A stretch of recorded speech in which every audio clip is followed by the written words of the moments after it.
რეალიზაციით მიღებული შემოსავლები 55%-ით გაიზარდა იანვარ-აგვისტოში საქართველოდან მსოფლიოს 44 ქვეყანაში 45 მილიონ ბოთლზე მეტია ექსპორტირებული.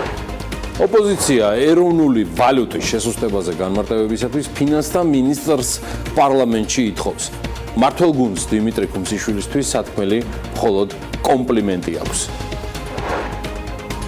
საქართველოს პარლამენტის თავმჯდომარე გენერალური აუდიტორის კანდიდატურას მიმდინარე სასესიო კვირაში 8 სექტემბერს დაასახელებს. ბიზნეს მედია საქართველოს ინფორმაციით, განხილვის პროცესში ირაკლი მექვაბიშვილის კანდიდატურას ალტერნატივა არ ჰყავს.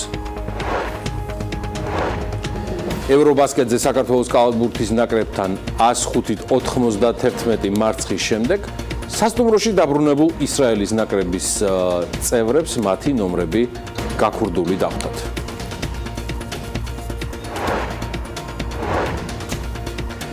დილა მშვიდობისა, კარგია რომ დილას საქმიანად იწყებთ ტევ პირველზე და წარმატებული შემოსავლიანი დღისათვის ჩვენგან ელით საქმიან ამბებს. იმედს არც 7 სექტემბერს გაგიცრუებთ, საინტერესო თემებით და სტუმრებით ვიწყებთ.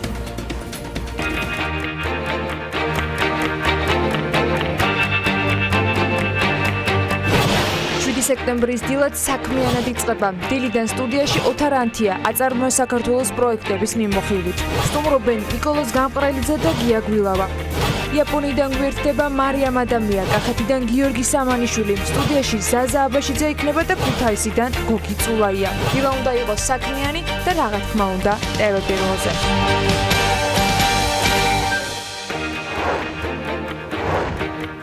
ლევანდელი გეოგრაფიაც მრავალფეროვანია. კლავ იაპონია და მისი დედაქალაქი, აუცილებლად დავისაუბრებთ რთველზე და კახეთიდან ჩაგვერთვება გიორგი სამანიშვილი. ცხადია, წარმოუდგენელია ჩვენი არჩართულობა ადგილობრივი მმართველობის თუ თვითმმართველობის არჩევნებში, ამიტომ დღეს ხაზზე ქუთაისი იქნება გოგი წულაიასთან ერთად, რომელსაც ზაზა აბაშიძე უმასპინძლებს. მანამდე კი ივანე ჯავახიშვილის სახელობის თბილისის სახელმწიფო უნივერსიტეტი Times-ის მსოფლიო უნივერსიტეტების 2018 წლის რანჟირებაში მსოფლიოს საუკეთესო უნივერსიტეტების 5%-ში მოხვდა. მსოფლიოს საუკეთესო 1500-ზე მეტ გლობალურ კვლევით უნივერსიტეტს შორის TSU 1001+ ადგილს იკავებს და რანჟირების ჩამონათვალში კვლავ ერთადერთი უნივერსიტეტია საქართველოდან და რეგიონიდან. Times Higher Education World University Rankings მიუთითებს, რომ გამოქვეყნებული 1000-ეული მსოფლიოს 20,000 უნივერსიტეტის მხოლოდ 5%-ში ადგენს. გასული წლის რანჟირებაში გაცილებით ნაკლები 980 უნივერსიტეტი გამოვლინდა, სადაც TSU-ს 801 ზემოთ, ანუ 801+ ადგილი ეკავა. მე შევახსენებ ჩვენს მაყურებელს, რომ Times-ის რანჟირება მსოფლიოს საუკეთესო უნივერსიტეტების ერთ-ერთი ყველაზე პრესტიჟული რანჟირებაა. საქმიანობის 14 წლიანი გამოცდილებით მე ვულოცავ თბილისის სახელმწიფო უნივერსიტეტს, მის სტუდენტებს, ლექტორებს, მის რექტორს, ყოფილ სტუდენტებსა და მომავალ თაობასაც, რომლებიც უმაღლესი განათლების მიღებას ამ უნივერსიტეტს უკავშირებენ. წარმატებებით TSU-ს. ეროვნულ ვალუტას დაუბრუნდეთ, მის რყევებს აღმასრულებელი ხელისუფლებისგან განსხვავებით დეპუტატები უკვე გამოეხმაურნენ ამ თემას და მათ განცხადებებს ოდნავ მოგვიანებით აუცილებლად გაგაცნობთ კიდეც. პოზიტიური განწყობებია საქართველოში ეკონომიკური ზრდის მაჩვენებლებთან დაკავშირებით. მე თქმა ყველაფერი მხოლოდ მოსაუბრებლზე კი არა, კრიტიკულზე საჭიროდ ბევრად უკეთესად იყოს. საქართველოს დღეს ცოტა ხნით აი ამ მიმდინარე ამბებში, აი ამ ნაწილში შევეშვათ და გადავწყვიტე თქვენთვის ტოპ 10 ეკონომიკის მქონე ქვეყნების ჩამონათვალისთვის გადაგვევლო კიდევ ერთხელ თვალი. საკმაოდ საინტერესო პრეზენტაცია არის მომზადებული, მოხალისეთა არაჩვეულებრივი ჯგუფი ყავს ბიზნეს მედიაში და მინდა ერთ-ერთი მათგანი სანდრო ნინუას ნამუშევარი გაგიზიაროთ, უბრალოდ ამის სატელევიზიო ვერსია გადმოგცეთ. დასამალი არ არის, რომ 1971 წლიდან ამერიკის შეერთებული შტატები მსოფლიოში ნომერ პირველი ეკონომიკის მქონე ქვეყანაა. საუბარია თითქმის 19 ტრილიონიან ეკონომიკაზე, დოლარებში ვსაუბრობ, მთელი მსოფლიო პროდუქტის 25% სწორედ ამერიკის შეერთებულ შტატებში იყრის თავს. ქვეყნის მახასიათებლებში შეგვიძლია აღვნიშნოთ, რომ ქვეყანა მოწინავეა ტექნოლოგიების, ინფრასტრუქტურის მიმართულებით და ასევე მდიდარია ბუნებრივი რესურსებითაც. შტატების მთლიანი შიდა პროდუქტი ერთ სულ მოსახლეზე 59609 დოლარია. არც ის გახლავთ უცხო, რომ შტატებს ფეხდაფეხ მოსდევს ჩინეთი. ამ ქვეყნის ეკონომიკა განსაკუთრებულ სიმყარეს იჩენს და ზრდის ტემპს ინარჩუნებს სტაბილურად. ბოლო 10 წლის განმავლობაში 78 წლიდან მოყოლებული ქვეყნის საშუალო ეკონომიკური ზრდის მაჩვენებელი 10%-იანია. ქვეყნის GDP-ის საერთო ჯამი 11 ტრილიონ 8 მილიარდი დოლარია. ეს ციფრი ამერიკის მაჩვენებელს აჭარბებს, რა თქმა უნდა, თუმცა მოსახლეობის რაოდენობის გათვალისწინებით ერთ სულ მოსახლეზე მთლიანი შიდა პროდუქტის 16666 დოლარით განისაზღვრება. ორნიშნა ეკონომიკური ზრდის მაჩვენებელი ეტაპობრივად მაინც კლებადი ტენდენციით არის და 2022 წლისთვის ეკონომიკური ზრდა გასაშვალოებულია 5.7%-ზე. ჩინეთზე ვსაუბრობთ, საკმაოდ განვითარებულ და დიდ ჩინეთზე და კიდევ ერთი ირიბი მინიშნება საქართველოში არც თუ იშვიათად დისკუსიის თემა რომ ხდება ხოლმე ინდუსტრიული და მომსახურების წილი ჩინეთის ეკონომიკაში 45%-ია. ხოლო სოფლის მეურნეობის 10%. დასკვნები თავად გააკეთეთ. შემდეგია იაპონია. ამ ქვეყნის ეკონომიკური სიძლიერე შეგვიძლია 2008 წლიდან ავითვალოთ. სტატისტიკა ამ შემთხვევაში აქ უფრო ვალიდური და ადეკვატურია. სწორედ ამ დროს ჩამოშორდა მის ეკონომიკას რეცესიის ნიშნები და ტრენდი. ეკონომიკური ზრდა ისევ პოზიტიურია გასულ წელს, 1%-მდე მაჩვენებელი იყო, ხოლო 2017-ში წინასწარი პროგნოზით 1.2% იქნება. მოკლედ, მომდევნო 5 წლის განმავლობაში პროგნოზი 1%-იანი ნიშნულის გარშემო სტაბილურად იტრიალებს. იაპონიის ნომინალური GDP-ის ჯამი 4 ტრილიონ 84 მილიარდი დოლარია, თუმცა ერთ სულ მოსახლეზე მთლიანი შიდა პროდუქტი 42860 დოლარს შეადგენს. 1.2%-ით არის გაზრდილი გასული 5 წლის განმავლობაში გერმანიის ეკონომიკა. გერმანია ევროპის უდიდესი ეკონომიკის მქონე ქვეყანაა.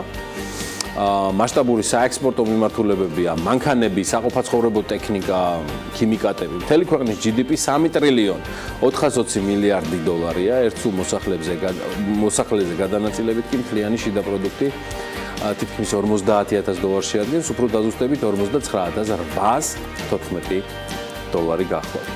აი ამ შესანიშნავ ხუთეულს კრავს დიდი ბრიტანეთი.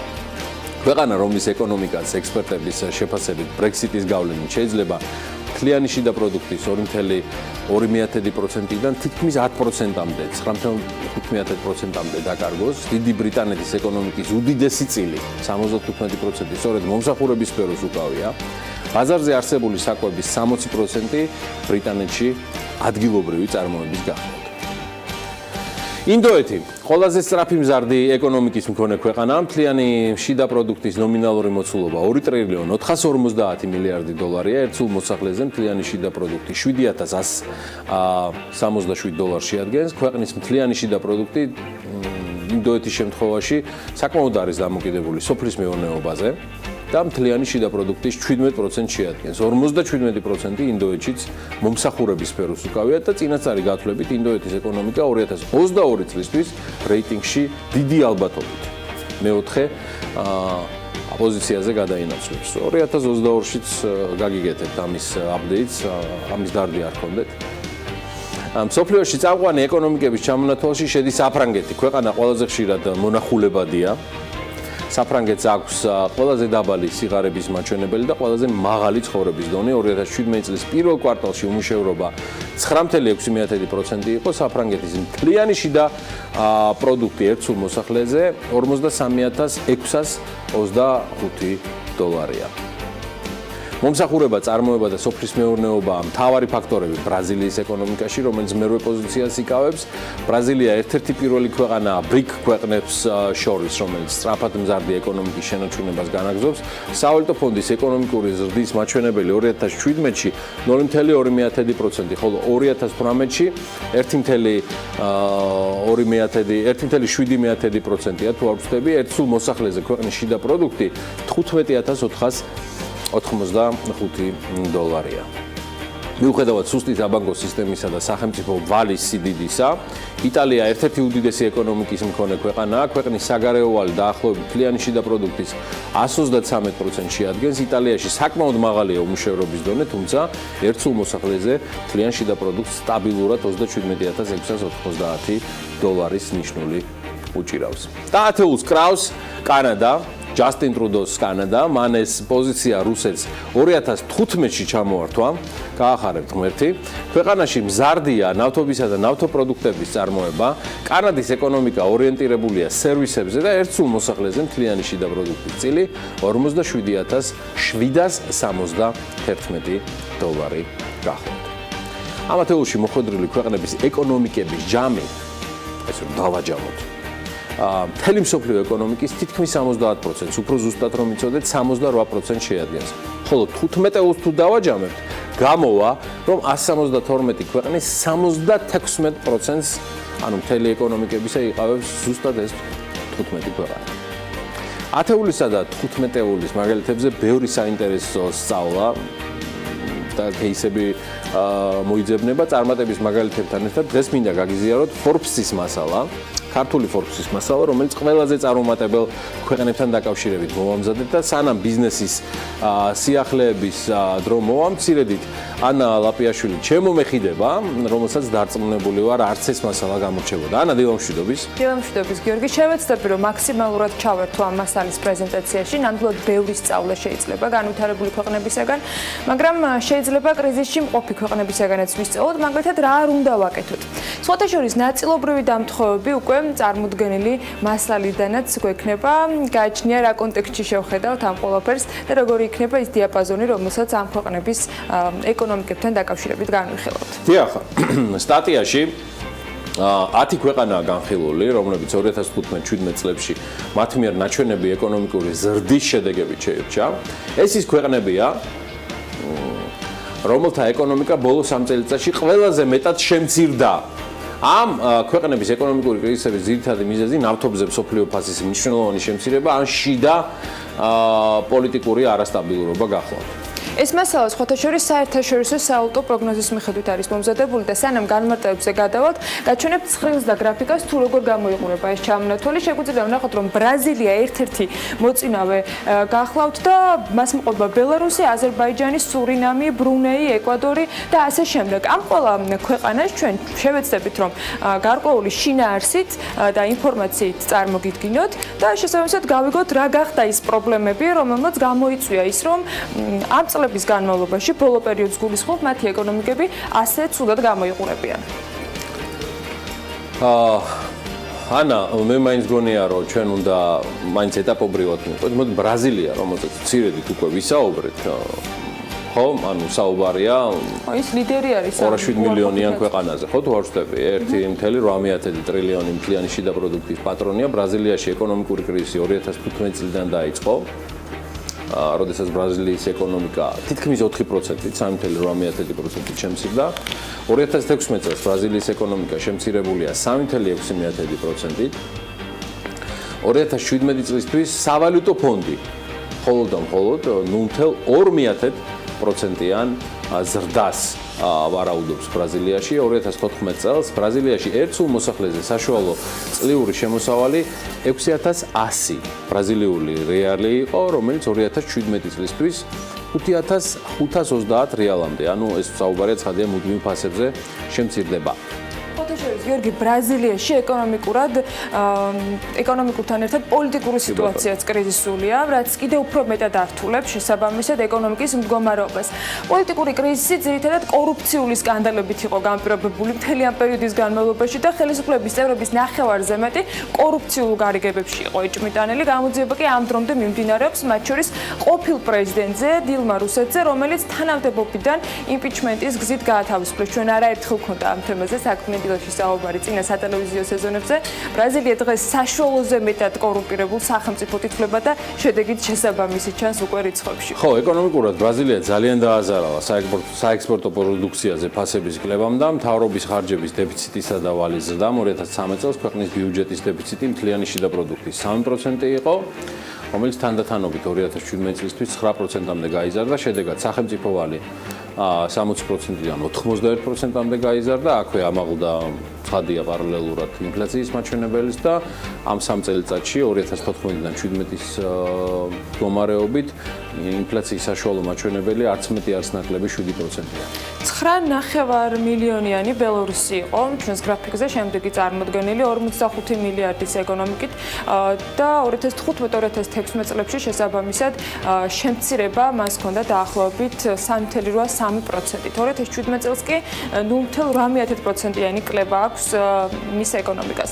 2014 წელს ერთ სულ მოსახლეზე საშუალო შემოსავალი ამ ქვეყნის შემთხვევაში იყო 8510 ბელარუსული რუბლი, რომელიც 2017 წლისათვის კი დაახლოებით 1000 ბელარუსული რუბლით შემცირდა და 7890 რუბლამდე დავიდა. ბელარუსში ტრადიციულად მაღალი არის ინფლაციის დონე, რომელმაც 2015 და 2017 წლების პერიოდში საშუალოდ 11%-იანი სხვაობა დააფიქსირა.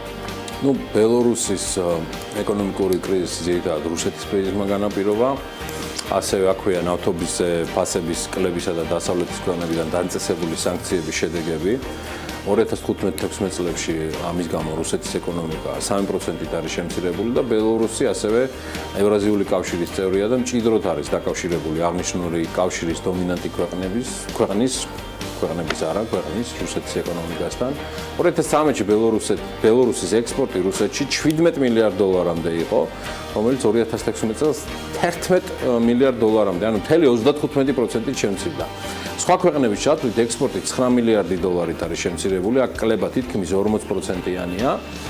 ამასთან ბელორუსის ეკონომიკას სტრუქტურული პრობლემები აქვს, მაღალია შეზღუდვები კერძო ბიზნესის მიმართ, ამასთან ბელორუსს ცუდი ეკონომიკური ურთიერთობები აქვს ევროკავშირის ქვეყნებთან და ის ვერ იყენებს ევროკავშირის ბაზრის შესაძლებლობებს. ბელორუსს ძირითადად ინვესტორ ქვეყნად კვლავ რუსეთი რჩება, მიუხედავად იმისა, რომ ტესლას დამზადება სურთ.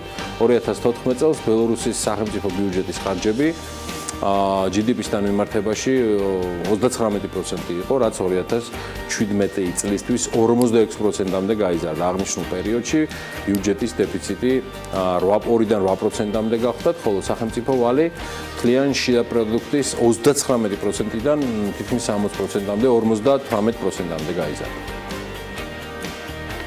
39 მილიარდის ბიუჯეტის მქონე აზერბაიჯანის ეკონომიკა 2016 წელს 3.8%-ით შემცირდა. 2017 წელს კი 1%-ით შემცირება არის პროგნოზირებული. 2014 წელს ერთ სულ მოსახლეზე საშუალო შემოსავალი აზერბაიჯანში 2533 მანათი იყო, რომელიც 2017 წლისთვის 2380 მანათამდე შემცირდა. 2015 წელს ინფლაციამ 8% შეადგინა, ხოლო 2016 წელს 13%-ს მიაღწია ინფლაციამ. აზერბაიჯანის ეკონომიკური ვარდნა ცხადია, ძირითადად ნავთობის ფასის კლებას უკავშირდება. ნავთობისა და გაზის ინდუსტრია აზერბაიჯანის ეკონომიკის 50%-ზე მეტ შეადგენს, ხოლო ნავთობპროდუქტებისა და გაზის ექსპორტი მთლიანი ექსპორტის დაახლოებით 85%-ია. ნავთობისა და გაზის ექსპორტიდან შემცირებულმა სავალუტო ნაკადებმა ცხადია აზერბაიჯანული მანათის მკვეთრი გაუფასურება გამოიწვია და 2015 წლის თებერვლამდე აზერბაიჯანს ფაქტობრივად მანათის დოლარის მიმართ ფიქსირებული კურსი ჰქონდა, 1 დოლარი 0.78 მიასედი მანათი ღირდა. მიუხედავად იმისა, რომ მანათის კურსის გაუფასურების შესაჩერებლად აზერბაიჯანის ცენტრალურმა ბანკმა რეზერვებიდან დაახლოებით 10 მილიარდი დოლარი დახარჯა, ეს რეზერვები 70% იყო. 2016 წლის ბოლოსთვის მანათი 131%-ით გაუფასურდა და 1 დოლარის ფასი 1.8 მანათი გახდა. გიორგი, ნავთობიდან შემოსავლების შემცირება ქვეყნის ბიუჯეტზე შესაბამისად უარყოფითად დაისახა. 2014 წლამდე აზერბაიჯანის ბიუჯეტი დადებითი სალდოთი იყო წარმოდგენილი, 2017 წელს კი ბიუჯეტის დეფიციტი მშპ-ს 10% შეადგენდა. სახელმწიფო ვალი კი დაახლოებით 11-დან 33%-მდე ფიქსირდებოდა, რა თქმა უნდა, მთლიან შიდა პროდუქტთან შეფარდებით თუ განვიხილავთ. შედარებით სწრაფად გადავიაროთ დანარჩენი ქვეყნებით. სურინამი 586,000 მოსახლით და 3,6 მთლიანი შიდა პროდუქტით გასული 2 წლის განმავლობაში 13%-ით გახლავთ შემცირებული, ამიტომაც მოხდა ეს ქვეყანა ამ ჩამონათვალში, ხოლო 2017 წელს ეკონომიკის კლება 1,3%-ით არის პროგნოზირებული საერთაშორისო სავალუტო ფონდზე დაყრდნობით. 2014 წელს, უკაცრავად 2014 წელს დიახ, სურინამში ერთ მოსახლეზე საშუალო შემოსავალი 18,500 სურინამული დოლარი იყო, რომელიც 2017 წლისთვის 15,363 დოლარამდე შემცირდება. 2015-17 წლებში წლიური ინფლაცია 36%-ია. სურინამის ეკონომიკური კრიზისი კი ძირითადად ვენესუელის და ბრაზილიის კრიზისმა განაპირობა, რადგან ეს ორი ქვეყანა მისი ძირითადი და მნიშვნელოვანი ეკონომიკური პარტნიორი გახლავთ. ქვეყანა საშუალოზე მეტად კორუმპირებული არის და ეკონომიკაში სახელმწიფო დომინირებს. ალბათ გასაგებია შესაბამისად რა გავლენაც ექნება მას. სურინამის ბიუჯეტი 2015 წლამდეც დეფიციტური იყო, მაგრამ 2015 წელს დეფიციტმა უკვე მთლიანი შიდა პროდუქტის 9%-ს მიაღწია, რაც განსაკუთრებულად უარყოფითად დაისახა ქვეყანაზე. სახელმწიფო ვალი კი 29%-დან 66%-მდეა, ესეც მთლიან შიდა პროდუქტთან თავსებადობაში. მოკლედ 417,000 მოსახლიანი ბრუნეი, მთლიანი შიდა პროდუქტი 13 მილიარდი დოლარია. ბრუნეის ეკონომიკა 2013 წლიდან მოყოლებული ყოველ წელს მცირდებოდა წელიწადში საშუალოდ 2%-ით. 2012 წელს საშუალო შემოსავალი ერთ სულ მოსახლეზე 59,000 ბრუნეის დოლარი იყო, რომელიც 2017 წლისთვის 51,000 დოლარამდე შემცირდა. ბრუნეაში ინფლაციის მაღალი დონე არ არის, ფასები სტაბილურია. ბრუნეის კრიზისი ცალსახად ნავთობის ფასის კლებამ განაპირობა, რადგან ქვეყნის ძირითადი შემოსავლის წყარო ნავთობის ექსპორტია, ნავთობიდან შემოსავლების შემცირება ქვეყნის ბიუჯეტზეც უარყოფითად დაისახა და ბრუნეიმ ვერ შეძლო და ვერ მოახერხა ეკონომიკის დივერსიფიცირება და ნავთობზე დამოკიდებულების მაღალ დონეს ინარჩუნებს. სწორედ ეს გახდა კრიზისის მიზეზი და ამიტომაც მოხდა ბრუნეი ამ ჩამონათვალში. 2014 წლამდე ბრუნეის ბიუჯეტი დადებითი სალდოთი ხასიათდებოდა, ხოლო 16 წელს ბიუჯეტის დეფიციტი მთლიან შიდა პროდუქტთან მიმართებაში 22%-მდე გაიზარდა. 2017 წელს კი 11%-ია, სახელმწიფო ვალი ბრუნეიში დაბალნიშნულზეა. მთლიანი შიდა პროდუქტის 3%-ზე შენარჩუნდება. ფოტოშორის მეხუთე პოზიციაზეა ეკვადორი, 110 მილიარდის მშპ-ით და 2016 წელს კლება ქვეყნის ეკონომიკის იყო 2%-იანი, წელსაც 2%-იანი შემცირება მოსალოდნელი.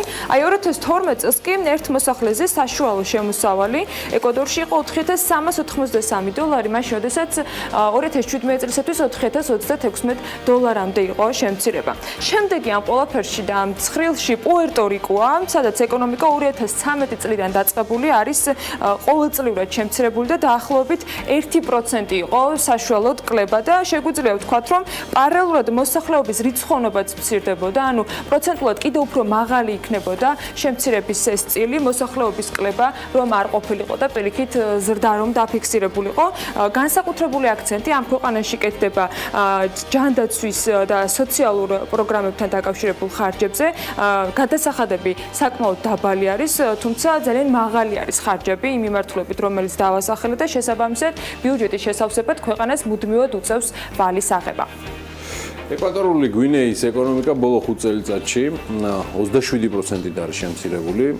2013 წელს ერთ სულ მოსახლეზე საშუალო შემოსავალი 9,5 მილიონი ფრანკი იყო, რომელიც 2017 წლისთვის 6,8 ფრანკამდე შემცირდება. ინფლაციის დონე აქ მაღალი არ არის, ფასები სტაბილურია.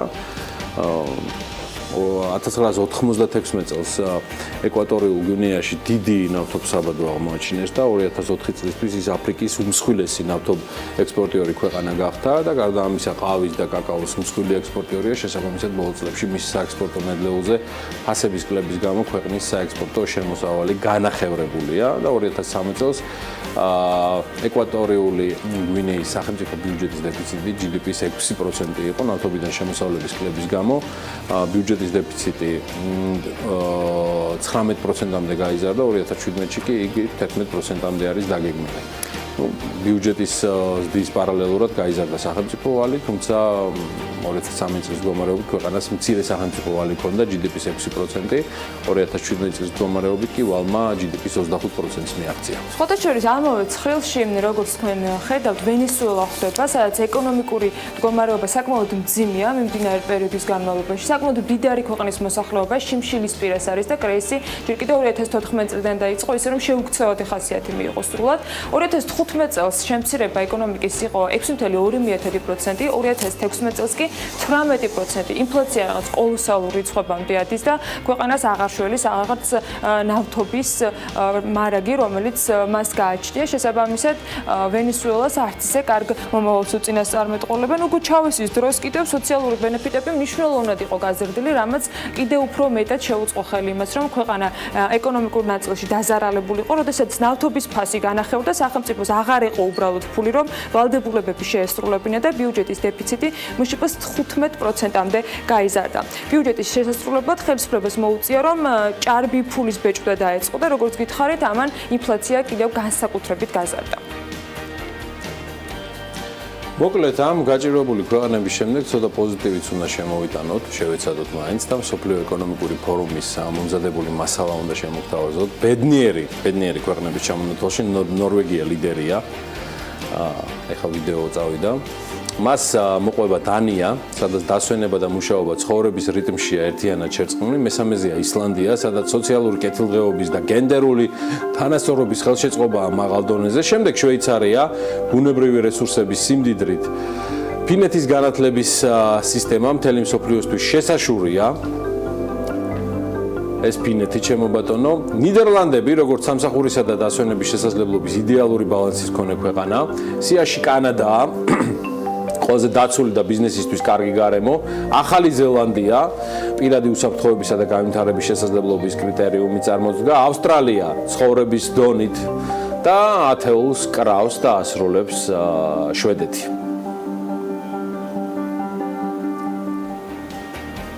ესეთი იყო ჩვენი დღევანდელი მიმოხილვა.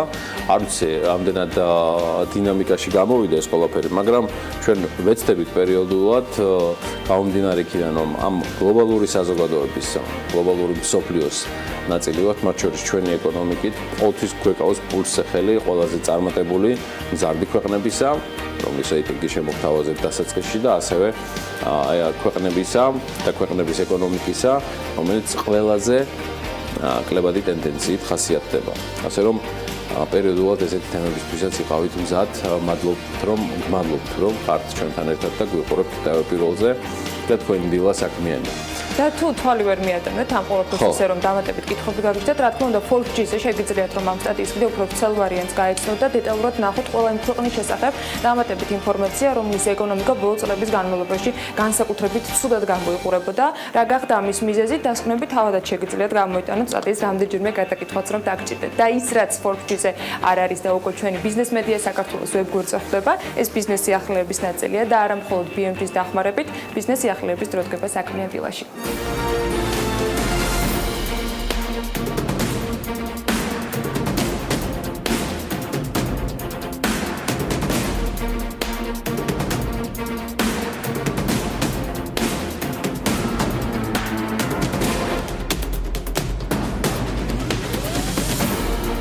მთავარი აუდიტორის კანდიდატურა საქართველოს პარლამენტის თავმჯდომარე მიმდინარე სასესიო კვირაში 8 სექტემბერს დაასახელებს. არჩილ თალაკვაძე ადასტურებს, რომ გენერალური აუდიტორის ერთ-ერთ კანდიდატურად ირაკლი მექვაბიშვილი განიხილება, სხვათა შორის ევროპის რეკონსტრუქციისა და განვითარების ბანკის მთავარმა ბანკირმა, თავად ირაკლი მექვაბიშვილმა გენერალური აუდიტორის პოზიციაზე მისი კანდიდატურის განხილვა თავადაც დაგვიდასტურა.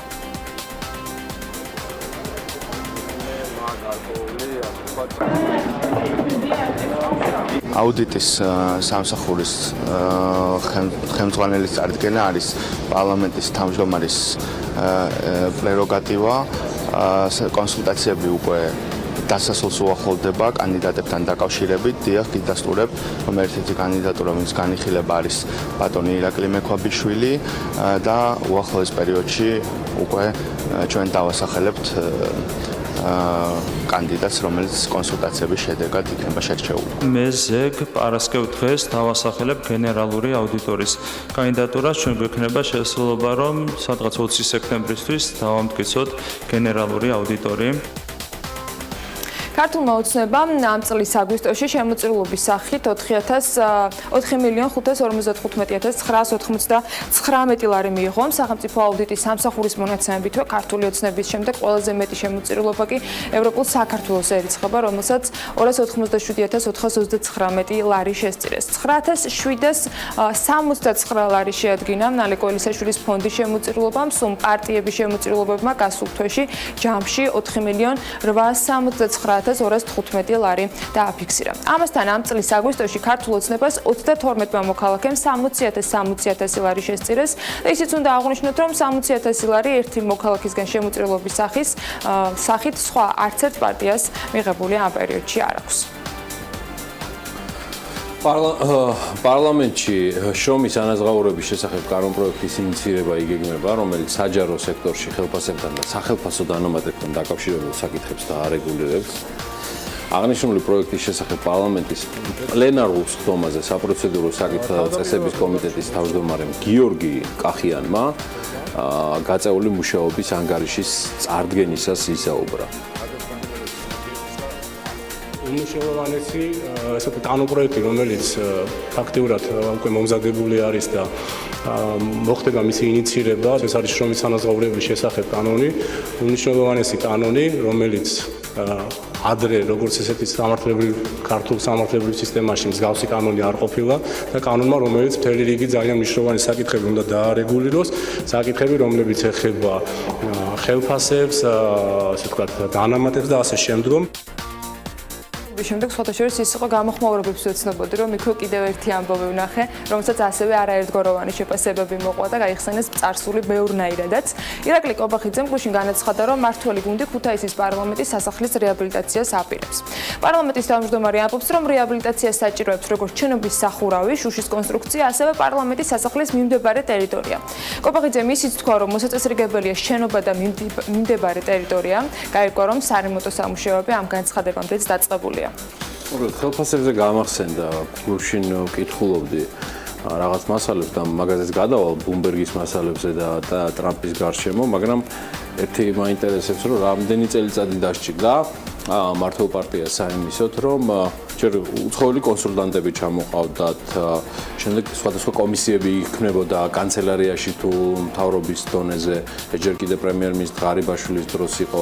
ვსაუბრობ დანამატების პრემიერების სისტემის მოწესრიგებაზე. ეხლა ეს ყველაფერი საკანონმდებლო დონეზე ავიყვანეთ და კომიტეტის თავმჯდომარე გამოდის და მთელი პარლამენტი თავს იწონებს, ან მოიწონებს მომავალში, რომ აპირებენ პრემიერების და დანამატების სისტემის დარეგულირებას, რომელსაც არაფერი არ სჭირდებოდა გარდა პოლიტიკური ნებისა. შესაბამისად, ის რაც ტირაჟირებს მედიაში, მიიღეთ როგორც დასტური იმ მოუწესრიგებელი სისტემისა, რაც გაცილებით იოლად გადაწყდებოდა ადრე ყოველგვარი უცხოელი კონსულტანტების, ან გნებავთ გამოიყენეთ მათი რჩევები, მაგრამ რაღაც კონკრეტული გადაწყვეტილება. აქვე ვადასტურებ, რომ მე მინდა ვიცხოვრო ქვეყანაში, სადაც სახელმწიფო მოხელეებს, არა მხოლოდ ღირსეული, მაღალი ხელფასები ექნებათ.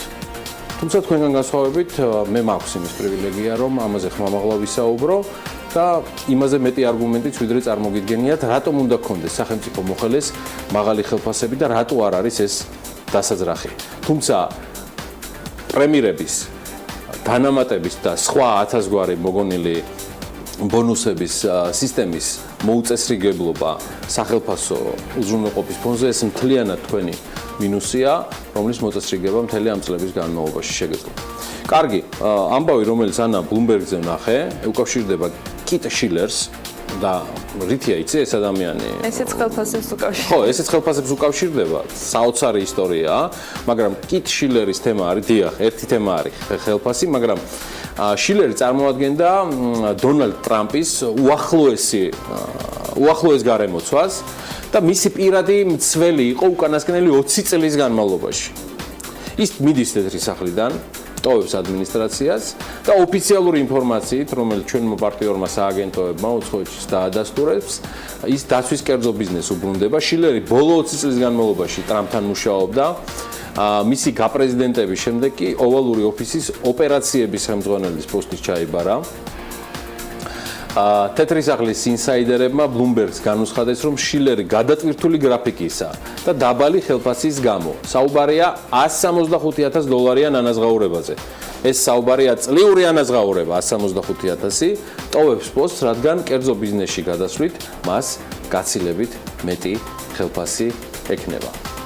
აი რატომ უნდა გქონდეს სახელმწიფო მოხელეს, რომელიც პირუთვნელად ასრულებს თავის ასე ვთქვათ მოვალეობას იმ პოზიციაზე, რაზეც არჩეულია თუ დანიშნულია სხვა სახელმწიფო მოხელეს მხრიდან, კიდევ ერთი დასტური, რომ სახელმწიფო სტრუქტურებში უნდა იყოს კონკურენტული ხელფასები, თუმცა არ უნდა იყოს ის სახელფასო და ბონუსური ბარდაგი, რომელსაც ადგილი აქვს ბოლო 10-12 წლის განმავლობაში. კი, ამ ყველაფერში გეთანხმებით, თუმცა სუბიექტური ხელფასების და სამუშაო შესრულების ნაწილში მხოლოდ ერთი სიტყვის საკანონმდებლო ორგანოსთან დაკავშირებით, გუშინ პირველი სხდომა იყო საშემოდგომო სესიის, როდესაც დეპუტატები ოფიციალურად დასვენების შემდეგ იწყებენ კანონშემოქმედებით საქმიანობას. 2 საათის განმავლობაში ელოდებოდა მედიას იმისათვის, რომ დაწყებულიყო სხდომა 2 საათით დაგვიანდა პირველი პლენარული სხდომის დაწყება იმის გამო, რომ არ არსებობდა ქორუმი. ეს რეალური შემთხვევაა, ყოველგვარი დანამატების გარეშე საუბრობთ იმ ადამიანებზე, რომლებიც იღებენ ხელფასს და საშუალო ხელფასის შეფარდებით, რომელიც დღეს საქართველოში არსებობს, საკმაოდ მაღალს. თუმცა აქ საუბარია მხოლოდ დისციპლინაზე, სხვა შინაარსობრივ საკითხს არ ვეხები. მაგრამ უნდა დავუბრუნდეთ ბიზნესს, სადაც კიდევ უფრო საინტერესო ამბები ხდება და იმედი მაქვს, რომ ბევრად მისაბაძი იქნება. TBC ADB-ის მოვრი აღიარებაზე განაცხადა და აზიის განვითარების ბანკმა TBC-ის საუკეთესო პარტნიორ ბანკად მესამე დაასახელა. ვაჭრობის დაფინანსებაში დაჯილდოება სინგაპურში შედგა და ADB-მ TBC 18 პარტნიორს შორის წარმოადგინა, რომელიც მას ჰყავს. ცერემონიას ესწრებოდა 17 ქვეყნის 150-ზე მეტი წარმომადგენელი. პარტნიორი ბანკების გარდა აზიის განვითარების ბანკის ვაჭრობის დაფინანსების პროგრამა მიმდინარე წელს ვერ მოახერხებდა იმ შედეგების მიღებას, რაც არსებობს. გამარჯვებულ ბანკებთან თანამშრომლობით კი ერთობლივად მნიშვნელოვანი წვლილი შეგვაქვს ეკონომიკურ ზრდასა და სამუშაო ადგილების შექმნაში, ამბობს სტივენ ბეგი. პროგრამამ 10,900-ზე მეტ საწარმოს გაუწია. ფინანსური მხარდაჭერა და ჯამში განხორციელდა 16,000 ტრანზაქცია.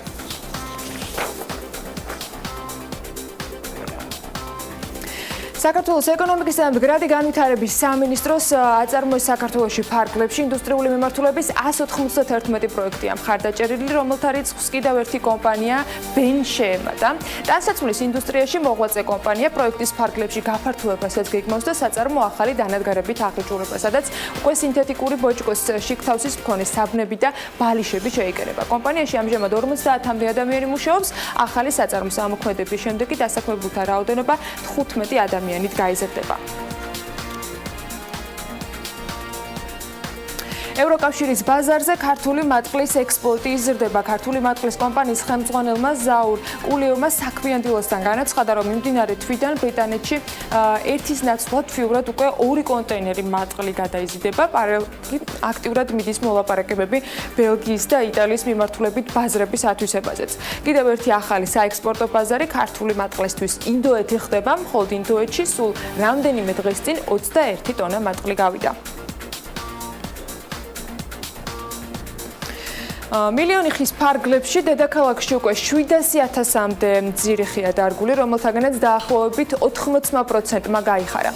თბილისის მერის ინფორმაციით ყველაზე დიდი ლოკაციები, სადაც ხეები დაირგო, თბილისის ზღვის გარშემო ტერიტორია და დიდი დიღომი გახლავთ. ამასთან გახარების მაჩვენებელი სხვადასხვა ლოკაციაზე განსხვავებულია, მაგალითად თბილისის ზღვის ტერიტორიაზე ზეთისხილის ბაღებმა 100%-ით გაიხარა, ხოლო ამ საერთო რაოდენობის გახარების მაჩვენებელი 70%-დან 80%-მდეა. ევროპა აბასკეტი 2017-ის B ჯგუფის მასპინძელი ისრაელის ნაკრების წევრები, რომლებმაც ხოთაშორის საქართველოსთან ოვერტაიმში 105-91 დამარცხება იწვნეს, გაქურდულები აღმოჩნდნენ. ისრაელის ნაკრების კალათბურთელებმა სასტუმროში დაბრუნების შემდეგ აღმოაჩინეს, რომ მოპარულია ფული და საკრედიტო ბარათები. ნაკრები, როგორც ყველა B ჯგუფის მონაწილე გუნდი, თელ-ავივში სასტუმრო ჰილტონში იყო გაჩერებული, გაქურდულთა შორის არიან ლიტვის ნაკრების მოთამაშეები.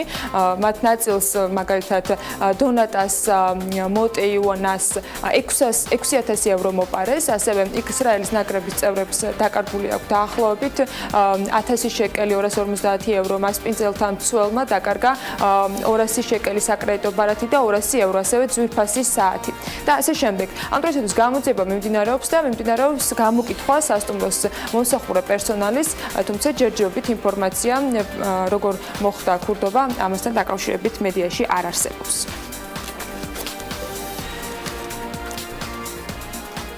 რეკორდულად დაგვიანებით, თუმცა მაინც საინტერესო ამბები გველოდება წინ. უნდა გავიგოთ სულ რამდენიმე წუთში რა ვითარება სავალუტო ბაზარზე, ამას კი გიორგი გვეტყვის.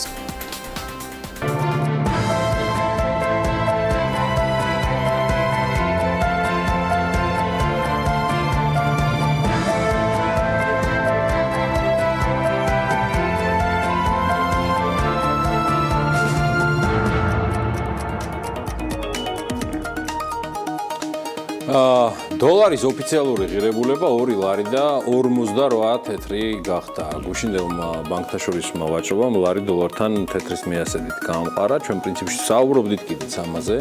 თათია ჩაფიჩაძის პირდაპირი ჩართვიდან სავალუტო ჯიხურების ფონზე, სადაც უკვე ჩვენი განცხადებების შემდეგ შედარებით ადეკვატურად იყო, თუმცა მე არ ვთვლი, რომ ეს კურსი ადეკვატურია, პირდაპირ გეტყვით.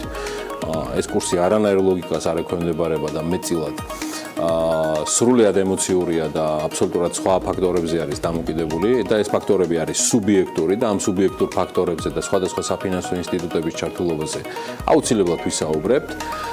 მაგრამ ფაქტია, რომ ეს ემოციები შედარებით მიდის უკვე კლებისკენ და ლარიც უბრუნდება თავის შედარებით ადეკვატურ ნიშნულს და ეს ნიშნული 2.58 არ არის.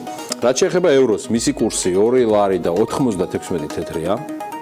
გუშინდელი კურსის მიხედვით ევროს ფასი 2 ლარი და 97 თეთრი იყო, სავალუტო ჯიხურებში 1 ევროს ღირებულებამ წინა დღეებში 3 ლარსაც გადააჭარბა. რაზე ვსაუბრობთ? ლარი გუშინდელ ვაჭრობის შედარებით მყარად იყო, ამას მოწმობდა თათიას ჩართვაც, თათია ჩაფიჩაძის ჩართვა, სადაც კიდევ ერთხელ გამეორდები, საუბარია შედარებით გაიაფებულ უცხოურ სავალუტო კურსზე. ლარი მხოლოდ 4 ვალუტასთან დაეცა გუშინ და რაც შეეხება სხვა ჩვენთვის ძირითად ვალუტებს, ლირას ოფიციალური კურსი გახლავთ 71 თეთრი, 10 უკრაინული გირი 95 თეთრი ღირს, 3 ლარი და 24 თეთრი ღირს ბრიტანული გირვანქა სტერლინგი და ეს სხვათა შორის ერთ-ერთი ის ვალუტაა 4-დან, რომელთანაც თითქმის 22 წლის შესრულებულმა ლარმა გუშინ პოზიციები დათმო. ლარის 22 წლის იუბილეც ერთად აღნიშნა. ეროვნული ვალუტის ყევებმა საკანონმდებლო ორგანოს საშემოდგომო სესიის პირველივე სხდომაზე დიმიტრი ქუმსიშვილის დეპუტატებთან მისვლის წინაპირობა შექმნა. კანონმდებლების ნაწილი განმარტებისთვის ფინანსთა მინისტრის ქუთაისის ჩასვლას ითხოვს. რა თქმა უნდა, არ ემთხვევა ოპოზიციისა და მართველი გუნდის წარმომადგენლების ხედვები. ეკონომიკური მონაცემების გათვალისწინებით თალაკვაძე ფინანსთა მინისტრის დიმიტრი ქუმსიშვილის დასაბრალებლად მხოლოდ ერთ მიზეზს ხედავს კომპლიმენტებს. ლარის გაუფასურებას და ბოლონდროიდელი ვითარებას ასევე გამოეხმაურა საფინანსო საბიუჯეტო კომიტეტის თავმჯდომარე ირაკლი კოვზანაძის განცხადებით, დევალვაციის ფუნდამენტური მაკროეკონომიკური საფუძვლები ქვეყანაში არ არსებობს და ცალსახად ეს მოვლენა დროებით და მოკლევადიან ხასიათს ატარებს.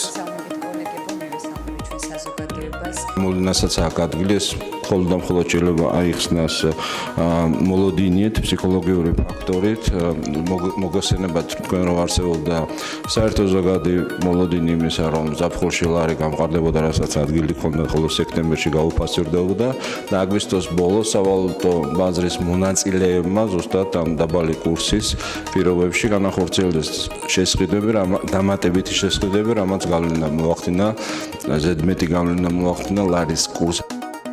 იცი, მე ეტყობა არც საპარლამენტო უმცირესობის და არც საპარლამენტო უმრავლესობის წარმომადგენლებმა არ იციან, რომ დღეს დიმიტრი ქუმსიშვილის დაბადების დღეა, თორე ხა იუბილარს ქუთაისში წაიყვანდნენ და მიიპატიჟებდნენ. ალბათ ეს არის მიზეზი კიდევ ერთი და მორიგი გაუთვითმობიერებლობისა, როგორც უმრავლესობის, ასევე ოპოზიციის მხრიდან. მივესალმები ყველას და ხშირადაც მოვიკითხავ ჩვენი დილის და სხვა ეთერებში. ასე რომ შეგიძლიათ იუბილარს ულოცოთ ჩვენს წარმატებულ მინისტრობას უსურვებთ დიმიტრი ქუმსიშვილს, პირველი ვიცე-პრემიერისთვის და ფინანსთა მინისტრისთვის ეს ერთ-ერთი ყველაზე სერიოზული გამოწვევაა. ძალიან ბევრი კიდევ რბილად ვიტყვი პრობლემის ფონზე, რომელსაც მან ქვეყნის ეკონომიკურ გუნდთან და ქუთაისში მოსმენებზე რო ეძახიან და ასახსნელად იმ ადამიანებთან ერთად, რომელთაც ხალხის რჩეულები ჰქვია უმაღლეს საკანონმდებლო ორგანოში. გავაგრძელოთ სავალუტო გავლენებზე საუბარი. მედიასთან ასევე ისაუბრა ეროვნული ბანკის ვიცე-პრეზიდენტმაც და მოდი მოვისმინოთ მისი კომენტარი. ეხება მთავრობის ოპერაციებს. ეს არის ხაზინის ფულის მართვის ოპერაციები, რომლებიც ხორციელდება ეროვნულ ბანკთან კოორდინირებით და ეს შემუშავებული არის მსოფლიო ბანკისა და სავალუტო ფონდის დახმარებით. ეს ოპერაციები არ იწვევს ფულის მიწოდების ზრდას, გამომდინარე იქიდან, რომ ანალოგიური მოცულობით ხდება ეროვნული ბანკის რეფინანსირების სასხებზე მოთხოვნის შემცირება. სებმა მონეტარული პოლიტიკის კომიტეტის შემდეგ გაავრცელა, რომელზეც ბანკმა განაკვეთი პროგნოზირებულად ჩვენგან ყოველ შემთხვევაში 7%-ზე დატოვა ცენტრალური ბანკის მიერ გამოქვეყნებულ რელიზში. აღნიშნულია, რომ ეროვნული ბანკი მომავალშიც დააკვირდება მიმდინარე პროცესებსა და ფინანსურ ბაზრებს და გამოიყენებს მის ხელთ არსებულ საშუალებებს ფასების სტაბილურობის უზრუნველსაყოფად.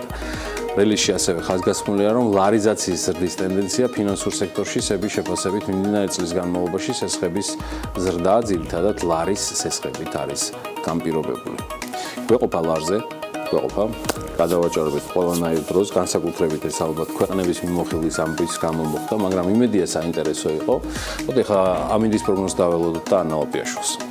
ამითთან დაკავშირებით, როგორც გუშინ გითხარით, უკვე თანდათან სიგრილის მოყვარულობისათვის პოზიტიური ამბები მაქვს, მაგრამ აი რამდენად დაემთხვევა სიცხის მოძვრეთა და წვიმის მოყვარულთა განწყობები, ეს არ ვიცი. შემიძლია გითხრათ, რომ დღეიდან ამინდი შედარებით უნდა გაუარესდეს მომდევნო რამდენიმე დღის განმავლობაში, ძირითადად კი განპირობებული იქნება ეს შავი ზღვის ჩრდილო-დასავლეთიდან შემავალი ცივი ჰაერის მასების და სამხრეთიდან გავრცელებული ცხელი ჰაერის მასების ურთიერთქმედებით. მოსაოდნელი არის, რომ დასავლეთ საქართველოში უმეტესად ღრუბლიანი ამინდი იყოს, იწვიმებს კიდეც ზოგან ძლიერადაც, აღმოსავლეთ საქართველოში კი დრო გამოშვებით მოიღრუბლება. უმეტეს რაიონში ხანმოკლე წვიმა და ელჭიქი არის ნავარაუდები და შესაძლოა იყოს სიტყვაც. ასევე იქროლებს დასავლეთის მიმართულების ქარი და ზოგან ძლიერადაც. სოხუმში 19 გრადუსი იქნება და წვიმა ნავარაუდები, ისევე როგორც ბათუმში, სადაც 23 გრადუსამდე გათბება ჰაერი. ქობულეთში 22 გრადუსი იქნება და აქაც იწვიმებს, ისევე როგორც ქუთაისში, სადაც 24 გრადუსი დაფიქსირდება, ზუგდიდში წვიმა მოსაოდნელი და 22 გრადუსი, ოზურგეთში იწვიმებს და 24 გრადუსი იქნება, ორში 2 გრადუსით ნაკლები არის მაქსიმალური ტემპერატურა, თუმცა აქაც იწვიმებს. გორში შედარებით ხანმოკლე წვიმას ვარაუდობენ სინოპტიკოსები და 23 გრადუსს, ცხინვალში ანალოგიურად, თუმცა აქ 22 გრადუსია ნავარაუდები. მარნეულში დღის ბოლოს არის წვიმა მოსაოდნელი, თუმცა დღის განმავლობაში 26 გრადუსამდე თბება ჰაერი. რუსთავში კი 31 გრადუსი დაფიქსირდება და აქაც საღამოსკენ შესაძლოა რომ იწვიმოს. ახალციხეში 23 გრადუსი იქნება, ბორჯომშიც 23 გრადუსი დაფიქსირდება და ბაკურიანში 20 და ყველა შემთხვევაში აქაც წვიმა არის ხანმოკლე დროით ნავარაუდები. ახალქალაქშიც იწვიმებს და 19 გრადუსი იქნება, ისევ როგორც სტეფანწმინდაში. თელავში 29 გრადუსი დაფიქსირდება და რაც შეეხება დედაქალაქს, დრო გამოშვებით ღრუბლიანობის მატებას ველოდებით თბილისში. დღის მეორე ნახევრიდან ხანმოკლე წვიმასაც თან ელჭექით დასავლეთის მიმართულების ქარი იქროლებს, დრო გამოშვებით განსაკუთრებით ძლიერად და დღის განმავლობაში მაქსიმალური ტემპერატურა 26 გრადუსი იქნება. სხვადასხვა სხვაობა გუშინდილსა და დღევანდელ ტემპერატურულ მაქსიმალურ მაჩვენებლებს შორის 10 გრადუსია და ისიც შემიძლია გითხრათ, რომ მომდევნო დღეების განმავლობაში ეს დაბალი მაჩვენებლები წესთვიდა შენარჩუნდეს კიდეც. ჩემი ამინდი მოდის, მადლობა ანა, ამის დაანონსებისთვის და პროგნოზირებისთვის. გავიდეთ რეკლამაზე, თორემ მოხდება სრულად გაუგონორი რამ, ბოლო 50 წუთიან ნონ-სტოპ რეჟიმში ვარ. რეკლამა TV პირველზე საოცრად, აი გასაოცრად საინტერესოა, აი ვერ მოწყდებით, დამიჯერეთ და თუ გინდა თამაში დარწმუნდეთ, დარჩით TV პირველზე და სულ მალე რამდენიმე წუთში საქმიანი დილა კვლავ ეთერში.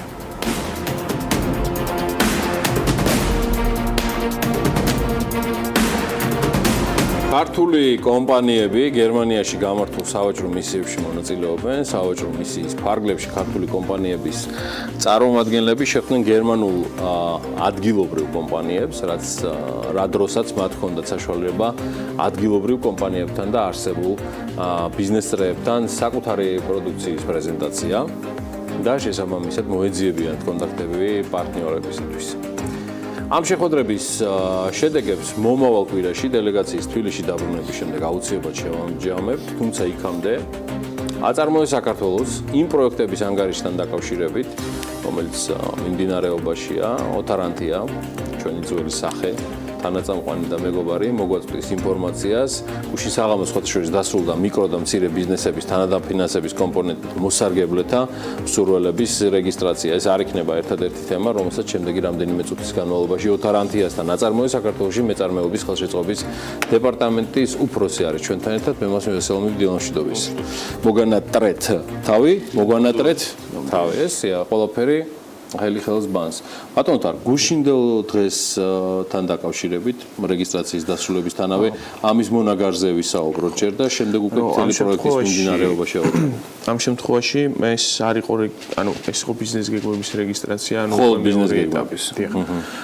ეს პროექტი დაიწყო მაისში, განაცხადების მიღება მიმდინარე წლის მაისში და უპრეცედენტო დიდი რაოდენობის განაცხადი შემოვიდა წელს, რაც როგორც მოგეხსენებათ აღნიშნული მიკრო და მცირე მეწარმეობის ხელშეწყობის პროგრამა 2015 წლიდან აქტიურად ხორციელდება და ამ პერიოდის განმავლობაში 3 ეტაპი იყო გამოცხადებული განაცხადების მიღების, თუმცა წელს შემოვიდა ჯამში იმაზე მეტი, ვიდრე წინა მთელი 3 ეტაპის განმავლობაში საერთოდ 20,029 განაცხადი არის. 20,029. დიახ, ზუსტად ესეა გამოხატული. განხილვა როგორც მახსოვს თქვენთან იწყებოდა ხოლმე პარალელურ რეჟიმში, როცა განაცხადები შემოდიოდა და პარალელურ რეჟიმში არა, როგორც კი დასრულდა განაცხადების მიღება, ჩვენმა განმახორციელებელმა კონტრაქტორმა ორგანიზაციებმა დაიწყეს განაცხადების განხილვა. ამას უკვე შემდეგ მოყვა გამარჯვებული ბიზნეს იდეების ავტორების დატრენინგება, ბიზნესის ზოგად მეწარმეობის შესახებ ტრენინგის ჩატარება მათთვის და უკვე მეორე ეტაპი, რომელიც დასრულდა ზუსტად გუშინ, ეს არის დატრენინგებული ბენეფიციარების მხრიდან, ზუსტად აი მათ მიერ პირველ ეტაპზე შედგენილი ბიზნეს იდეის უფრო კვალიფიციური ბიზნეს გეგმად ქცევა და გუშინ იყო ზუსტად აი ბიზნეს გეგმის წარმოდგენის შემდეგი ეტაპი რას ითვალისწინებს მანდატმოთარ და შემდეგი ეტაპი უკვე ითვალისწინებს ადგილზე ინსპექტირებას, მონიტორინგს და ითვალისწინებს ასევე ბიზნეს გეგმის ავტორთან გასაუბრებას. ნიშნავს თუ არა, რომ აწარმოეს საქართველოში და მის გუნდს მოუწევს 20,029 განაცხადის რევიზია, რახან ეს დარეგისტრირდა, თუ გადაირჩევა ეს რაღაც პრინციპით. ამ შემთხვევაში საუბარი არის იმაზე, რომ ჩვენ ამ პროექტს ვახორციელებთ კონტრაქტორ ორგანიზაციებთან ერთად, რომლებსაც გადანაწილებული აქვთ საქართველოს რეგიონები, 4 კონტრაქტორ ორგანიზაციაზე არის ამ შემთხვევაში საუბარი. ეს არის, ესე რომ ვთქვათ, აუთსორსი მომსახურებისა და ეს კონტრაქტორს კი ყველა შემთხვევაში მოუწევს აუცილებლად, კი ბატონო. ის განიხილავს უკლებლივ ყველას 20,029 განაცხადს განიხილავს და მეორე ეტაპზე გადასულ ყველა ბენეფიციართან ახდენს მონიტორინგს და გასაუბრებას. როგორ იქნება უცებ მინდა ამ კომპონენტთან დაკავშირებით უფრო დაწყვილებით გავყოთ, იმიტომ რომ აღმოჩნდა რომ სწორედ ამ ინფორმაციიდან გამომდინარე არიან დაინტერესებული ადამიანები, რომლებიც კონკრეტულად აინტერესებთ რა კრიტერიუმებით შეიძლება აქ მოხვედრა და სხვა კომპონენტები, თუმცა სანამ ამ ნაწილზე გადავალთ, კიდევ მინდა იმ მიმართულებებთან დაკავშირებით გითხოთ, რომელიც აწარმოეს საქართველოში ახლა გაერთიანდა და საკმაოდ ბევრი არის, მათ შორის ეს არის გადაიღეს ნაწილი, სადაც საუბარი არის რომ კიდევ ერთი ფილმის გადაღება დაიგეგმა. ამ დროისათვის სულ რა მოცულობისთან ხარ დაბრუნებული ჩვენ უნდა განვაახლოთ ის რიცხვი რომელიც გაზაფხულზე დაფიქსირდა პრინციპში. ამ შემთხვევაში საუბარი არის 8 პროექტზე, მიმდინარე პროექტებზე, რომლებიც პროგრამის გაშვების დღიდან დღემდე უკვე სტატისტიკა ესეთი არის. საერთო ჯამში მათ მიერ განსახორციელებელი საერთო ჯამური ინვესტიციის მოცულობა არის დაახლოებით 12 მილიონი ლარი და რაც შეეხება ზოგადად უკან დასაბრუნებელ თანხას, ეს პროცედურებთან არის დაკავშირებული უშუალოდ ფილმის გადაღების შემდეგ რაღაც პერიოდის განმავლობაში მათ უნდა წარმოადგინონ აუდიტის დასკვნა და შესაბამისად ნაწილი არის, მაგრამ იმისგან განსხვავებული არა, რაც წინაზე იყო, იქიდან გამომდინარე, რომ ზუსტად ეს ადმინისტრაციული საკითხები არის მოსაგვარებელი. 12 მილიონი ეს მხოლოდ ფილმების ეს მხოლოდ ფილმების შედეგად დანარჩენი მიმართულებებზე რას მეკვეთ? ჯამური ინვესტიციის დანარჩენი მიმართულებები საკმაოდ წარმატებით მიმდინარეობს. აი სასტუმროს კომპონენტთან დაკავშირებით, მაშინ ამ მაგალითზე განვიხოთ, აი მაგალითად კონკრეტული ადამიანი, რომელსაც კახეთში აქვს სახლი და დაინტერესებული არის მის ეგრეთ წოდებული guest house-ად გადაკეთებით. რა ჭირდება იმისათვის, რომ ბიზნეს გეგმა წარმოადგინოს თქვენთან, რა ეტაპზე უნდა იყოს ეს ბიზნეს გეგმა, რამდენი იქნება თანამონაწილეობის წილი, რა პროცენტში შეიძლება სესხის მიღება, მოდი აი ერთი დაინტერესებული ადამიანისათვის ის პროცედურები რო გააკეთოს. რაც შეეხება აღნიშნულ საკითხს, ნუ აქ თავარია გამომიჯნოთ, ჩვენ თუ ვსაუბრობთ guest house-ებზე, guest house-ების შემთხვევაში უფრო ხელსაყრელი არის მიკრო და მცირე მეწარმეობის ხელშეწყობის კომპონენტი სარგებლო. თუ ვსაუბრობთ, იმიტომ რომ უმას მიძლი საქართველოში ფარავს კლასიკური გაგებით სასტუმროს, რომელიც რაღაც კრიტერიუმებს და სტანდარტებს უნდა აკმაყოფილებდეს. ამ შემთხვევაში საუბარი არის ევროკავშირის 2 და სამართლოვანი და ზემოთ სტანდარტების სასტუმროზე და თუ ამ კრიტერიუმებსაც აკმაყოფილებს და მან შეეძლო კომერციული ბანკიდან სესხის მიღება, ამ შემთხვევაში ჩვენ შევძლებთ, რომ თანადაფინანსებაში და უზრუნველყოფაში თანამონაწილეობის კომპონენტით მას მხარი დაუჭიროთ, როგორც ასე. მოდით რომელი ავირჩიოთ, რომელზე ვისაუბროთ? ახან პირველზე ვისაუბროთ პრინციპში guest house-ების კუთხით, საუბარია, რომ ეს ყველაფერი უნდა წარმოდგენილი იყო გუშინდელის მდგომარეობით. იმიტომ რომ ეს თემა განცხადებით დასრულებულია. მოდი შედარებით, ანუ სრულფასოვანი სასტუმროს თემასთან მიმართებაში. ნუ ამ შემთხვევაში ჩვენ შევიცადეთ, რომ დაგვეყვანა ბიუროკრატია მინიმუმამდე. მეწარმე სუბიექტს და პოტენციურ ბენეფიციარს აქვს უბრალოდ პირველადი კომუნიკაცია კომერციულ ბანკთან და პარალელურად ჩვენთან იმისთვის რომ მან და იგი დარწმუნდეს რომ მისი საპროექტო წინადადება შეესაბამება სახელმწიფო პროგრამით გათვალისწინებულ იმ კრიტერიუმებს და სტანდარტებს. ამ შემთხვევაში ხდება ჩვენს მიერ როგორც ბიზნეს გეგმის შეფასება, ასევე ხდება სამშენებლო პროექტის შეფასება და ეს სამშენებლო პროექტი აუცილებლად იმ კრიტერიუმებს უნდა ემთხვეოდეს და შესაბამისობაში უნდა იყოს დადგენილებით განსაზღვრულ პირობებთან. და როგორც კი ბანკის მხრიდან მოხდება სესხის დამტკიცება, ამ შემთხვევაში უკვე ამ ცნობის მიღებიდან დაახლოებით 2-3 დღეში ბენეფიციარს უფორდება ხელშეკრულება და მას უკვე შეუძლია რომ სრულფასოვანი სამუშაო პროცესი დაიწყოს. ზაფხულის ბოლოსთვის როგორი არის დინამიკა უკვე დასრულებული და მიმდინარე პროექტების, ანუ სიახლეები ამ ნაწილში? ამ შემთხვევაში საუბარი არის 32 პროექტზე, რომელიც ჩვენი პროგრამის ფარგლებში მთელი ამ ერთი წლის განმავლობაში არის ამ შემთხვევაში საუბარი და რეალურად ეს არის 1000-ზე მეტი ახალი სამუშაო ადგილი ზოგადად ამ კონკრეტულ სფეროში შექმნილი. რაც შეეხება ზოგადად ტენდენციას საკმაოდ პოზიტიური გამოიკვეთა ის, რომ ახალი ლოკაციების მიმართულებით კერძო სექტორის მხრიდან ინტერესი იზრდება ისეთი როგორც არის თუშეთი მაგალითად.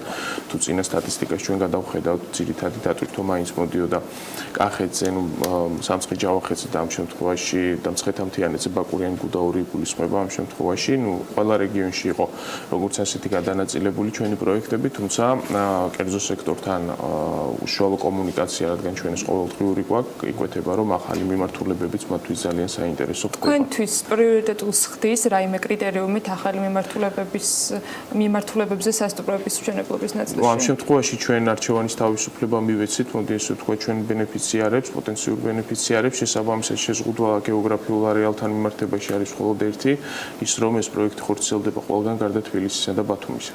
გასაგებია, მაგრამ როცა არჩევანს აკეთებთ, არის თუ არა ამ შემთხვევაში ერთადერთი არის ზოგადად პროექტის მომგებიანობა და ის ბანკის მხრიდან რამდენად მოხდა სესხის დამტკიცება. ამ შემთხვევაში დამატებითი კრიტერიუმების გამოყენება. ბატონო, პაუზის შემდეგ რაც ჩვენ მქონდა კომუნიკაციისას, ერთი წუთის განმავლობაში, იმიტომ რომ უნდა დავასრულოთ, რომ რა აწარმოა საქართველოში რომელ მიმართულებას გამოყოფთ, თქვენ საუბრობდით, რომ ყველა განსაკუთრებული წარმატებულობით ხასიათდებოდა. რიცხვებში და ციფრებში გამოხატულს რომელს დაასახელებთ? ბოლო კომუნიკაცია სამწუხაროდ თვენახევრის წინ სტატისტიკას თუ შევადარებთ, მნიშვნელოვნად არის გაზრდილი ინდუსტრიული მიმართულება, მიუხედავად იმისა, რომ ეს იყო ზუსტად ზაფხულის პერიოდი.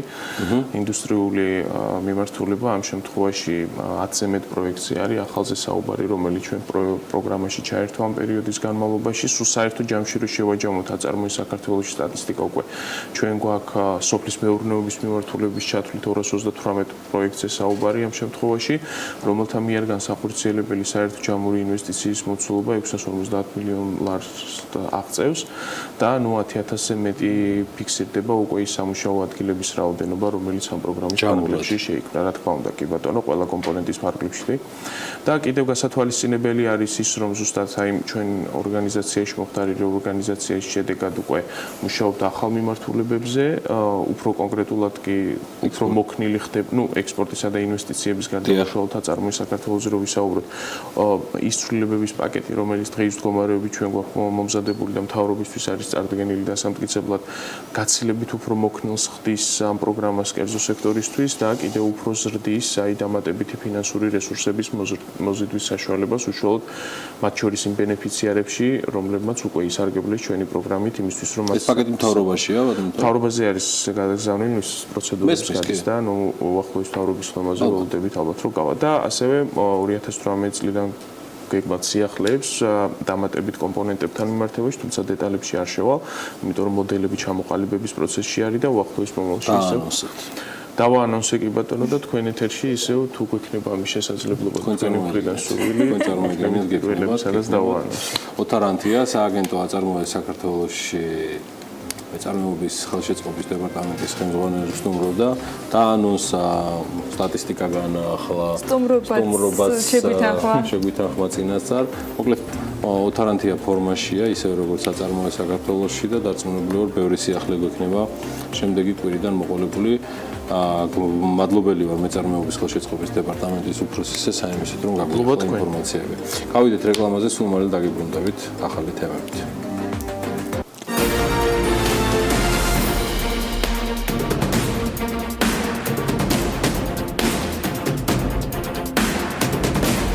EBRD ქართული ბიზნესის გამოწვევებს ასახელებს. სერსუმა ჩაკრაბატის თქმით, მცირე და საშუალო ბიზნესისთვის უცხოურ ვალუტაში შესხები რისკებთან არის დაკავშირებული. მძღოლების ნაწილისთვის შრომისა და დასვენების რეჟიმის დაცვა სავალდებულო გახდა, 5-დღიანი სამუშაო განრიგი და 45-დღიანი შესვენების ვალდებულება განსაზღვრულ დროებში. ნავთობის ბაზარს ქარიშხალმა ირმამ კვალი დააჩნია. ირმამ ნედლი ნავთობის ფასი 4 კვირიან მაქსიმუმზე დასვა. EBRD საქართველოში რეკორდული მოცულობის ინვესტიციებს აანონსებს. მიმდინარე წელს ევროპის რეკონსტრუქციისა და განვითარების ბანკი საქართველოში 350 მილიონ ევროზე მეტს ვარაუდობს ინვესტირებას, თანხის უმეტესობა კი კერძო სექტორისთვის იქნება განკუთვნილი. სერსუმა ჩაკრაბატის განცხადებით, პრიორიტეტულ მიმართულებებად რჩება ლარის რესურსის მხარდაჭერა და ისეთ სექტორებში ინვესტირება, როგორიც არის ენერგეტიკა, ტურიზმის სფერო, სოფლის მეურნეობა და ინოვაციური პროექტები. როგორც დღევანდელ პრეს-კონფერენციაზე სერსუმა ჩაკრაბატმა განაცხადა, მიმდინარე წელს ბანკი საქართველოში პროგნოზირებულზე მეტ ეკონომიკურ ზრდას აანონსებს. წელს 3.8%-იან პროგნოზირებაზე არის საუბარი და სუმა ჩაკრაბატი იმედოვნებს, რომ ეს პროგნოზი ნოემბერში პოზიტიურისკენ გადაიხედება, ისევე როგორც გადაიხედება თავად 2018 წლის საპროგნოზო მაჩვენებლები.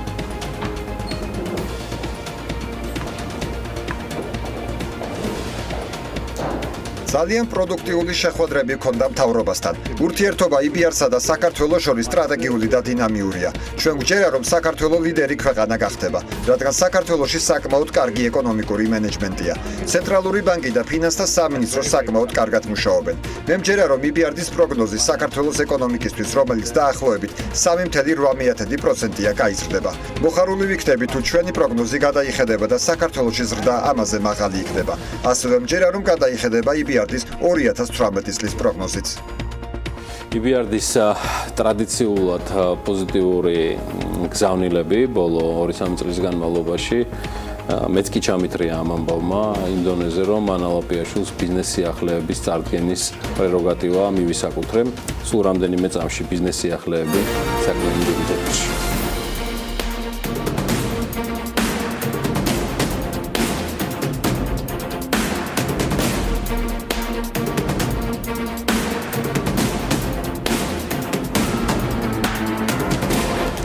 სერსუმა ჩაკრებატის ვიზიტის დეტალებით გავაგრძელებ ბიზნეს სიახლეებს. IBRD-ის პრეზიდენტმა ყურადღება ბრიფინგზე ენერგეტიკის სექტორზე გაამახვილა და ის ამბობს, რომ საქართველოს წყლის რესურსებში გააჩნია საკმაოდ დიდი პოტენციალი და მისი გამოყენება ეკონომიკაში მაქსიმალურად უნდა გაიზარდოს. მისივე თქმით, ქვეყანაში ჰიდროენერგეტიკის და განახლებადი ენერგიის წარმოების განვითარება მნიშვნელოვანია. IBRD-ის პრეზიდენტი აღნიშნავს იმასაც, რომ ბანკის პრიორიტეტად დარჩება ენერგეტიკის სექტორში ინვესტირება სამომავლოდ. საქართველოში ყოველი ვიზიტისას ვამბობ, თქვენ გაქვთ წყალი და ამ რესურსის გამოყენება ეკონომიკაში მაქსიმალურად უნდა გაზარდოთ. საქართველოში ჰიდროენერგეტიკის და განახლებადი ენერგიის წყაროების განვითარება ძალიან მნიშვნელოვანია. მოხარულები ვართ, რომ აღნიშნული საკითხი განვიხილეთ ენერგეტიკის მინისტრთან. ველოდებით მეტ ინვესტიციას ენერგეტიკაში. მოხარულები ვართ შუახევის პროექტში ინვესტირებით და ველოდებით ნენსკრას პროექტსაც. ამის გარდა მომდევნო წლებში სხვა ენერგეტიკულ პროექტებშიც მივიღებთ მონაწილეობას. საქართველოს ყავს მთავრობა, რომელსაც სურს რეფორმების განხორციელება. ჩვენ ყოველთვის მზად ვართ საქართველოს გაუწიოთ დახმარება, როგორც ტექნიკური, ასევე საკონსულტაციო კუთხით. ამავე ბრიფინგზე საქართველოს პრემიერ-მინისტრმა გიორგი კვირიკაშვილმა თქვა, რომ ბათუმისათვის 10 ელექტროავტობუსის შეძენაა დაგეგმილი. პრემიერ-მინისტრმა IBRD-ის პრეზიდენტ სერსუმა ჩაკრაბატთან ერთად გამართულ პრესკონფერენციაზე შეხვედრის შემდეგ ისაუბრა. აღნიშნა, რომ მნიშვნელოვანი პროექტი იყო თბილისის სატრანსპორტო სისტემის მოდერნიზაციისათვის IBRD-ის მხარდაჭერით თანამედროვე ავტობუსების შეძენა, რომელიც განკუთვნილია ასევე შეზღუდული შესაძლებლობის მქონე პირებისათვის და დაგეგმილია ახალ ეტაპზე უკვე ბათუმისათვის 10 ელექტროავტობუსის ყიდვა. ელექტროავტობუსების პროექტი იქნება პირველი ამგვარი პროექტი IBRD-ის დაფინანსებით და ასევე პირველი ასეთი პროექტი თავად რეგიონშიც, აღნიშნავს პრემიერი. ზღოლების ნაწილისთვის კი შრომისა და დასვენების რეჟიმის დაცვა სავალდებულო გახდა. სახმელეთო ტრანსპორტის სააგენტოში ბიზნეს მედია საქართველოსთან განმარტავენ, რომ 2 კვირა გათვლილი არის 5 დღიან სამუშაო დღეზე, რაც 2 კვირის განმავლობაში ჯამში შეადგენს 10 დღეს. თუ 90-ს შევაფარდებთ 10-ზე, მივიღებთ, რომ დღეურ დატვირთვას 9 საათი უნდა შეადგენდეს, რაც ნიშნავს, რომ ზღოლმა 9 საათზე მეტი საჭესთან არ უნდა გაატაროს, ამბობს ელიზბარ დარჩიაშვილი. ის აღნიშნავს, რომ ზღოლს არ შეუძლია 9 საათის განმავლობაში ასევე შეუსვენებლივ იმოძრაოს, ყოველ 4 საათნახევრის შემდეგ ვალდებულია, რომ 45 წუთიანი შესვენება ჰქონდეს. ბიას ორგანიზებით და საქართველოს ლიზინგის ასოციაციის მხარდაჭერით კი აღჭურვილობის მომწოდებლების გამოფენა და ლიზინგის ფორუმი 2017 ოქტომბერს სასტუმროში ბილტმორი თბილისი დაორგანიზდა, რომლის მიზანიც გახავთ ქვეყანაში თითოეული დარგის განვითარება და ბიზნესისათვის სოლიდური პლატფორმის შექმნა მსოფლიოს მასშტაბით კავშირების გასაფართოებლად და უახლესი ტექნოლოგიური მიღწევების გასაზიარებლად. ფორუმის გახსნას ბიას გენერალური დირექტორი, ხოლო ეკონომიკისათვის სალიზინგო მომსახურების მნიშვნელობაზე საუბრის ნაწილში პირველი ვიცე-პრემიერი ფინანსთა მინისტრი გახსნიან. ქარიშხალმა ირმამ ნავთობის ფასებზე გავლენა იქონია. ნედლი ნავთობის ფასი 4 კვირიან მაქსიმუმზეა დაფიქსირებული. Market Watch-ის ინფორმაციით, WTI-ის ფასი დღის განმავლობაში $48.06 იყო, რაც 9 აგვისტოს შემდეგ ყველაზე მაღალი მაჩვენებელია. Brent-ის ტიპის ნავთობის ფასის ზრდა 0.9%-ით განისაზღვრება და დაახლოებით $44-ზე მრგვალდება, რაც ბოლო 3 თვის განმავლობაში ასევე ყველაზე მაღალი მაჩვენებელია. მიუხედავად იმისა, რომ ნავთობმწარმოებლების ინფრასტრუქტურა ტროპიკული ქარიშხლებისათვის მეტწილად მზად არის, ქარიშხალი ჰარვის მსგავსად ფასების მატებას ამჯერად უკვე ირმას უკავშირებენ. შტატებში ქარიშხალი ჰარვის გამო მექსიკის ყურის რაიონში მუშაობაში აჩერა დაახლოებით 15-მდე ნავთობგადამამუშავებელმა ქარხანამ. ქარიშხალ ირმას მეხუთე კატეგორია აქვს მინიჭებული, პუერტო-რიკოში კი ქარიშხლის მოახლოების გამო საგანგებო მდგომარეობაა გამოცხადებული. იაპონიაში წარგზავნილი მარიამ ადამიანის დახმარებით კი კონტაქტს არ წყვეტ ტოკიოსთან. რასახის მომსახურებას თავაზობენ იაპონური სამედიცინო დაწესებულებები პაციენტებს, როგორ უნდა მოხვდნენ ქართველები სამკურნალო ტოკიოში, რასახის პროცედურის გავლა მოუწევთ მათ და რა არის ის მთავარი ბარიერი, რაც ერებს შორის შეიძლება არსებობდეს. დეტალებით ახლა მარიამი უკვე ტოკიოდან გვერდება.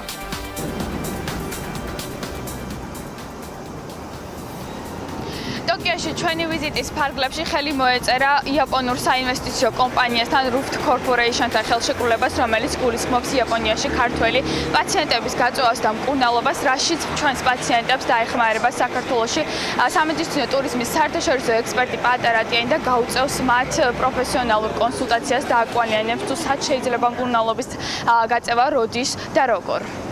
პირველ ეტაპზე აუცილებელია პაციენტი, რომელიც განიხილავს ზოგადად საზღვარგარეთ მკურნალობის საკითხს, არ აქვს მნიშვნელობა იქნება ეს იაპონია თუ სხვა ნებისმიერი ქვეყანა, აუცილებელია მიიღოს პროფესიონალური კონსულტაცია ჩვენთან, გაეცნოს არსებულ სერვისებს, შესაძლებლობებს და მიიღოს ინფორმირებული გადაწყვეტილება უცხოეთში მკურნალობასთან დაკავშირებით. იმ შემთხვევაში თუ არჩევანი შეჩერდება იაპონიაზე, გარკვეული ასე ვთქვათ мотивაციით თუ არგუმენტაციით, კრიტერიუმების გათვალისწინებით, პაციენტის პრიორიტეტების გათვალისწინებით, ამ შემთხვევაში მოხდება შემდგომ ჩვენი დაკავშირება აქაურ კორპორაციასთან არსებული ხელშეკრულების ფარგლებში მოხდება პაციენტებისათვის იაპონურ კლინიკებში სერვისის მიწოდების დაგეგმა და ორგანიზება.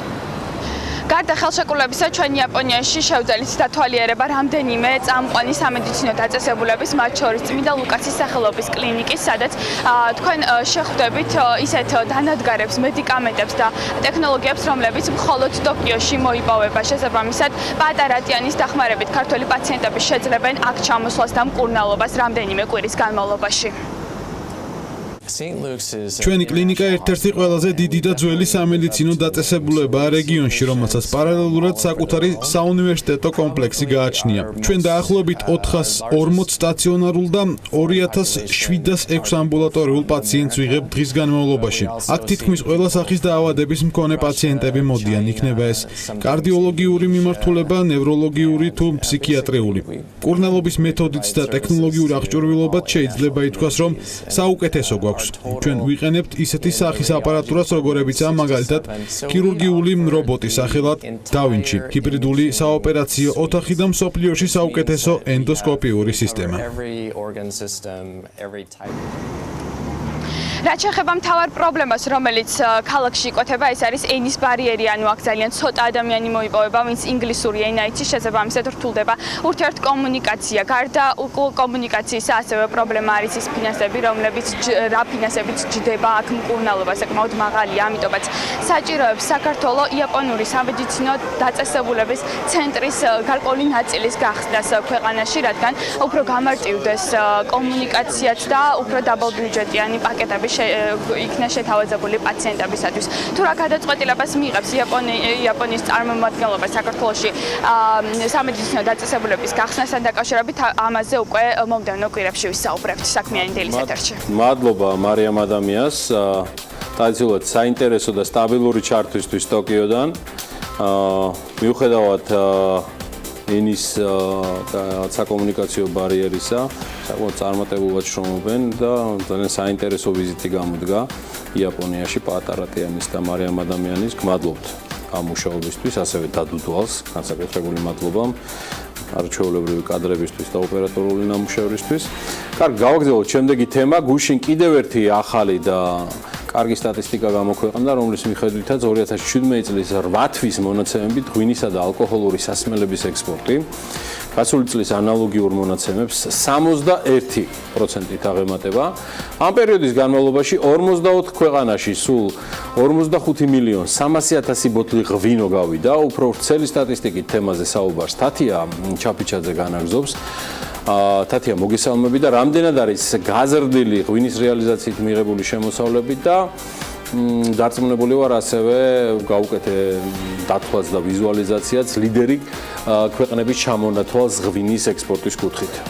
გიორგი, როგორც ჩვენ ახსენეთ, საქართველოდან იანვარ-აგვისტოში მსოფლიოს 44 ქვეყანაში 45.300.000 ბოთლი ღვინო გავიდა, რაც გასული წლის ანალოგიურ მონაცემებს 61%-ით აღემატება. რაც შეეხება ღირებულებას, იანვარ-აგვისტოში ექსპორტირებულია 100.3 მილიონი ამერიკული დოლარის ღირებულების ღვინო, რაც გასული წლის ამავე პერიოდთან შედარებით 55%-ით მეტია. ექსპორტის მატების კუთხით ერთ-ერთი ლიდერია ჩინეთი, სადაც 51%-ით მეტი ღვინო გავიდა. ტრადიციულად მზარდი მონაცემები ხორციელდება რუსეთის შემთხვევაში 94%-იანი მატება გვაქვს, 42%-ით გაიზარდა ექსპორტი უკრაინაში, 19%-ით პოლონეთში. აღსანიშნავია ზრდა ამერიკის შეერთებულ შტატებში 67%-ით, გერმანია 39%, ისრაელი 222% და ასევე საფრანგეთი, სადაც ზრდა 378%-ში ადგენს, რაოდენობაში კი საფრანგეთის შემთხვევაში 95,530 ბოთლ ღვინოზეა საუბარი. რაც შეეხება ექსპორტიორი ქვეყნების პირველ ხუთეულში კვლავ რუსეთი, ჩინეთი, უკრაინა, ყაზახეთი და პოლონეთი მოხვდნენ. ტრადიციულად ამჯერადაც ადგილწარმოშობის დასახელების მიხედვით 7,752,470 ბოთლი ღვინით ლიდერობს ქინძმარაული, შემდგომ მოდის მუკუზანი, წინანდალი, ახაშენი, ხვანჭკარა, ტვიში, ნაფარეული და ასე შემდეგ. ამასთან უნდა აღინიშნოს, რომ მსოფლიოს 20 ქვეყანაში ექსპორტირებულია 9,758,000-ზე მეტი ბოთლი ბრენდი, რაც 2016 წლის ამავე პერიოდის მაჩვენებელს 103%-ით აღემატება. სულ ექსპორტირებულია 21,85 მილიონი ამერიკული დოლარის ღირებულების ბრენდი, მატება გასული წლის ანალოგიურ პერიოდთან შედარებით 98%-ს აღწევს. საანგარიშო პერიოდში მსოფლიოს 17 ქვეყანაში ექსპორტზე გავიდა სულ 122,746 ბოთლი ჭაჭა. ექსპორტის ზრდამ ამ შემთხვევაში 153% შეადგინა. ჭაჭის ექსპორტით მიღებული შემოსავალი კი 85%-ით მეტია. მთლიანობაში ღვინის, ბრენდის, ჭაჭის, ღვინომასალისა და საბრენდე სპირტის ექსპორტის შედეგად მიღებული შემოსავლები საანგარიშო პერიოდში 165,34 მილიონი ამერიკულ დოლარს შეადგენს, რითაც ის გასული წლის მონაცემებს 52%-ით აღემატება. აქვე შეგახსენებთ, რომ მთავრობამ ყურძნის სუბსიდირების პოლიტიკას შეცვალა სოფლის მეურნეობის სამინისტროს ინფორმაციით, კახეთის რეგიონში 2017 წლის რთველზე ხარისხიან კონდიცირებულ ყურძენზე სუბსიდიის გაცემის საჭიროება არ არსებობს და განკარგულების თანახმად ის აღარც გაიცემა. მთავრობის გადაწყვეტილებით ღვინის კომპანიები, რომლებიც საბრენდე სპირტისა და კონცენტრირებული ყურძნის ტკბილის წარმოშობის მიზნით ქაცითელსა და კახური მწვანის ჯიშის 1 კილოგრამ ყურძენს არანაკლებ 70 თეთრად შეისყიდიან, სახელმწიფოსგან დამატებით 35 თეთრს მიიღებენ. მადლობა თეთია, შენ გაქვს საშუალება და თუ სურვილიც და ინტერესიც, იმიტომ რომ პრინციპში ამოწურე თემა დარჩე ჩვენთან ერთად და შეგვიძლია ერთადაც დაუსვათ კითხვები ანალოპიაშვილთან და შოთა დიღმელაშვილთან ერთად ცხადია. განახლებულ სტატისტიკაზე და რთველის მიმდინარეობის პროცესის შესახებ გიორგი სამანიშვილს, რომელიც სატელეფონო ჩართვით გვერდდება, რამდენადაც მე ვიცი, ღვინის ეროვნული სააგენტოს თავმჯდომარე ამ წუთებისთვის უკვე კახეთში იმყოფება. მე მივესალმები მას და ბედნიერ დღეს უსურვებ. დილა მშვიდობის ბატონ გიორგი. დილა მშვიდობის მოგესალმებით. რა მდგომარეობაში მე რამდენადაც ვიცი, თითქმის გადაიხვეწეთ კახეთში რთველის მომზადებასთან დაკავშირებით და როგორ მიმდინარეობს პროცესის მომზადება და რა მოლოდინებია?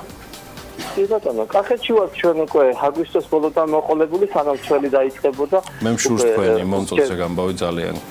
კი, ვსწავლობ სიმწიფეს და ასე შემდეგ და პრინციპში შეგვიძლია ვთქვათ, რომ რთველი ახლა დაიწყო კახეთში, ეს დღეებია 2-3 დღეა, აქტიურად გაჩაღდა კრეფა. თუმცა ჯერჯერობით მაინც დედოფლის კაროში და უფრო სამხრეთის რეგიონებში სადაც ყურძენი უფრო ადრე მწიფდება და მოთხოვნილება საკმაოდ კარგი არის. ღვინის კომპანიები პრაქტიკულად კომპანია არის გარეგისტრირებული და სრული გამოცხადდა მისული. გასაგებია. და ანუ ეს ყველაფერი უკვე ძალაში არის შესული ბატონ გიორგი, მათ შორის ის ახალი წესები, რაც არის სუბსიდირებასთან დაკავშირებით და კიდევ ერთხელ თუ შეიძლება რო შევახსენოთ მაყურებელს და ასევე აქვე ვიტყვი კითხვას, როგორ შეხვდა ბაზარი ამ ამბავს, რომ ეს პრინციპში პირველი წელიწადია, როცა თვისებრივად შეიცვალა სუბსიდირების კომპონენტი დაფინანსებისას ხურძელზე. კი ბატონო, ანუ სუბსიდირებით რო დავიწყოთ, ყველას მოგეხსენებათ წლებია ჩვენი ვარცხადებით, რომ სუბსიდირება, რომელსაც სახელმწიფო ახორციელებდა, არ იყო ჩვენთვის სასურველი და ზოგადად დარგის განვითარებას არ უწყობდა ხელს, თუმცა მაშინ არ იყო ჯერ ისეთი მოცემულობა ბაზარზე, რომ სახელმწიფო შეძლებოდა გამოსვლა. მას შემდეგ რაც ექსპორტი გაზარდა ზოგადად გაჩნდა სხვადასხვა პროგრამები, რომ ყურძენზე მოთხოვნილება იყოს ბაზარზე, ეს უკვე გადაწყვეტა სუბსიდირება გავაჩეროთ. ალბათ თქვენ განეცთ, რომ არის არასაღვინე მიმართულებით, ვინც გადაამუშავებს ყურძენს, თქვათ იგივე საბრენდე სპირტთან კონცენტრირებულ წყლის აწარმოებს, მათ სახელმწიფო დამატებით იმას თანხას გამოუყოს, მაგრამ ეს არის კომპანიები, რომელიც ამ ჭარბყურძენს შეისყიდა შედარებით დაბალი ხარისხის ყურძენს. ამიტომ შეიქმნა ზოგადად გარემო იმისი, რომ მოთხოვნილება ყოფილიყო ყურძენზე და შესაბამისად იგივე აქ მე ვენახეთ, აქ მე ღვინეს არანაირი არც პროტესტი, არც შესაბამისად არც სხვაობას ვერ ხედავს. ყიდველა გამყიდველი მიდიან, საუბრობენ, ყიდულობენ ხუძენს და სახელმწიფო მხოლოდ აკრიტდება და აღრიცხავს. ანუ თქვენ როგორც სააგენტოს თავმჯდომარე ადასტურებთ, რომ ამ გადაწყვეტილებას არანაირი, ასე ვთქვათ, რაიმე პროტესტი ან რაიმე პრობლემები გლეხობაში არ მოხოლია. ჯერჯერობით არ მოხოლია და მე არ ცველოდები რომ რაიმე პროტესტი იქნება, იმიტომ რომ ნაცნობი ნარატივით რო ვისაუბროთ, რაღაც გაგებით მოეკიდნენ, ხო? უფრო სწორედ ალბათ ყველა უფრო კმაყოფილია, ჩემი აზრით, ხა შარშანზე შარშანტინა თვითონ მე ვენახეებიც აღრიცხავდნენ, რომ აღნიშნავდნენ, რომ რთული იყო ეს სისტემა ნაწილს, სახელმწიფო იხდის, ნაწილს კომპანია იხდის და გაუგებრობებს იწევდა ხოლმე. ეხლა არის ჩვეულებრივი ბაზარი, რაც ხის ხუძენში იმდას იხდის კომპანია და დანარჩენი უკვე ის ციფრებში და რიცხვებში ბატონ გიორგი გამოხატული მოლოდინები რთველთან მიმართებაში სააგენტოს და პირადად თქვენ არაერთხელ დაგიანონსებიათ რომ საკმაოდ ჭარბი მოსავალია წელსაც მოსალოდნელი, მაგრამ მე რამდენადაც ამოვიკითხე პერიოდის განმავლობაში გაცილებით მეცველით ვიდრე თუნდაც შარშან იყო. მოლოდინი არის შარშანდელზე მეტი, კი ბატონო, მოსავლის, თუმცა მოთხოვნილებაც გაზრდილია ხუძენზე, იგივე საკვირვე მიმართულებით ექსპორტი არის დაახლოებით 60%-ით მეტი ვიდრე შარშან იყო. თუმცა მიუხედავად ამისა, მაინც არის ხუძენი, განსაკუთრებით თეთრი ხუძენი კახეთში, რომელზეც მოთხოვნილება ნაკლები არის. ანუ დღეს ხარისხიან ხუძენზე არის კონკურენცია და კომპანიები ერთმანეთს შორის ფასის მიხედვით შეიძლება კონკურენციაში არიან, მაგრამ დაბალხარისხიანი ხუძენი მაინც რჩება ჭარბი. თუმცა ის სუბსიდია რომელიც ჩვენ ვახდენეთ არასაღმინე მიმართულებით ზის მოტივაციას რომ დაბალი ხარისხის ხუძენით გადაამუშავოს კომპანიამ და მისგან არა ღვინო, არამედ სხვა პროდუქტი აწარმოოს. ასე რომ ჭარბი არის ხუძენი, კი ბატონო, მაინც სამწუხაროდ, თუმცა ეს ჩარევა სახელმწიფოდან ისახდება, რომ ბაზარს არ შეეხოს და ხარისხიან ხუძენზე ფასი ბაზარმა განსაზღვროს. თველის რა ეტაპზეა და სანამ დავასრულებთ საუბარს, როდესაც უნდა ველოდოთ უკვე საბოლოოდ შეჯამებას იმ მონაცემების, რომელიც წლევანდელ თველს უკავშირდება. კი ბატონო, თველი ახლა დაიწყო ფაქტობრივად, ორშაბათს სამშაბათს იმასთან გაჩაღდა უფრო აქტიური კრეფები და ალბათ პიკი იქნება კრეფის კახეთში დაახლოებით 10 დღეში. შემდეგ წლების კეთდება, თუმცა ოქტომბრის ბოლომდე კრეფა გაგრძელდება, განსაკუთრებით საგარეჯოს რაიონი და ახმეტის რაიონი, თუმცა ამ დროს უკვე ნერმილა გადავა თველი უკვე ქართლში, იმერეთში და რაჭაშიც ოქტომბრის შუა რიცხვებში ალბათ ხვანჭყარად დაიწყება. გასაგებია. დიდი მადლობა გიორგი სამანიშვილი, ღვინის ეროვნული სააგენტოს თავმჯდომარე საუბრობდა პირდაპირ ეთერში, სატელეფონო ჩართვით ჩვენ მასთან ერთად ალბათ, როდესაც სეზონი სრულად დასრულდება, მე როგორ შევაჯამოთ. რაღაცა შუალედში მაინც, როცა იგი დედაქალაქს დაუბრუნდება. ეჭვ მოგს რომ შემდეგი ჩართო მაშინ უკვე რაჭიდან. მე არ მაქვს, მე მშურს ახლა აგვისტოს ბოლოდან კახეთშია. კარგი ამბავია, მით უმეტეს როგორც ადასტურებს გიორგი სამანიშვილი.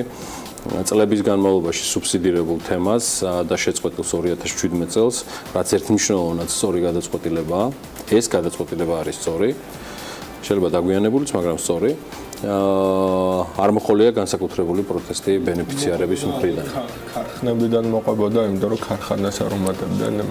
ნუ გარასაოს რაღაც ან ფორმულის სრულება მოხდა თლად. კლიანად არის გადახედილი. ფაქტია რომ სუბსიდირება გაჩერებული. კარგად. კარგი, გადავიდეთ შემდეგ თემაზე. მე მგონი ანა შენინჯერია ამინდის პროგნოზთან დაკავშირებით. სულ რამდენიმე წუთის წინ დაწყებული თემა უნდა გავაგრძელო. ამჯერად უკვე ნინი ლონგურაშვილთან ერთად როგორც გითხარით, მომდევნო 3 დღის პერსპექტივა საკმაოდ დაბალი ტემპერატურული მაჩვენებლებია. ნინი ლონგურაშვილი კიდევ უფრო დაზუსტებული ინფორმაციით შემოგვერდება. ახლა პირდაპირ ეთერში და ნინი მხოლოდ კითხვაზე პასუხი მაინტერესებს პრინციპში, რამდენად გაუარესებას უნდა ველოდოთ ამინდის, იმიტომ რომ იყო მოლოდინები, რომ შავი ზღვისპირეთში შტორმის საფრთხე იზრდება და არ არის გამორიცხული, რომ მეწყულ მოვლენებთანაც კონტეს თქვათ გარკვეული ადგილი, იქიდან გამომდინარე, რომ წვიმიანობა იმატებს ამ დღეებში, რას ამბობენ გარემოს ეროვნულ სააგენტოში. დილამშვიდობისა, ანა მოგესალმებით, მივესალმებით ჩვენ მაყურებელსაც. არა მარტო ზღვაზე და შავი ზღვისპირეთში ელოდებიან 4-5 ბალიან შტორმს, არამედ ასევე ცალკეულ რეგიონებში აღენიშნება მეწყერულ ღვარცოფული პროცესებიც. ასევე დასავლეთ ნაწილში ელოდებიან საკმაოდ ძლიერ ნალექს და სრულიად საქართველოს ტერიტორიაზე საკმაოდ დაბალი ტემპერატურა აღინიშნება.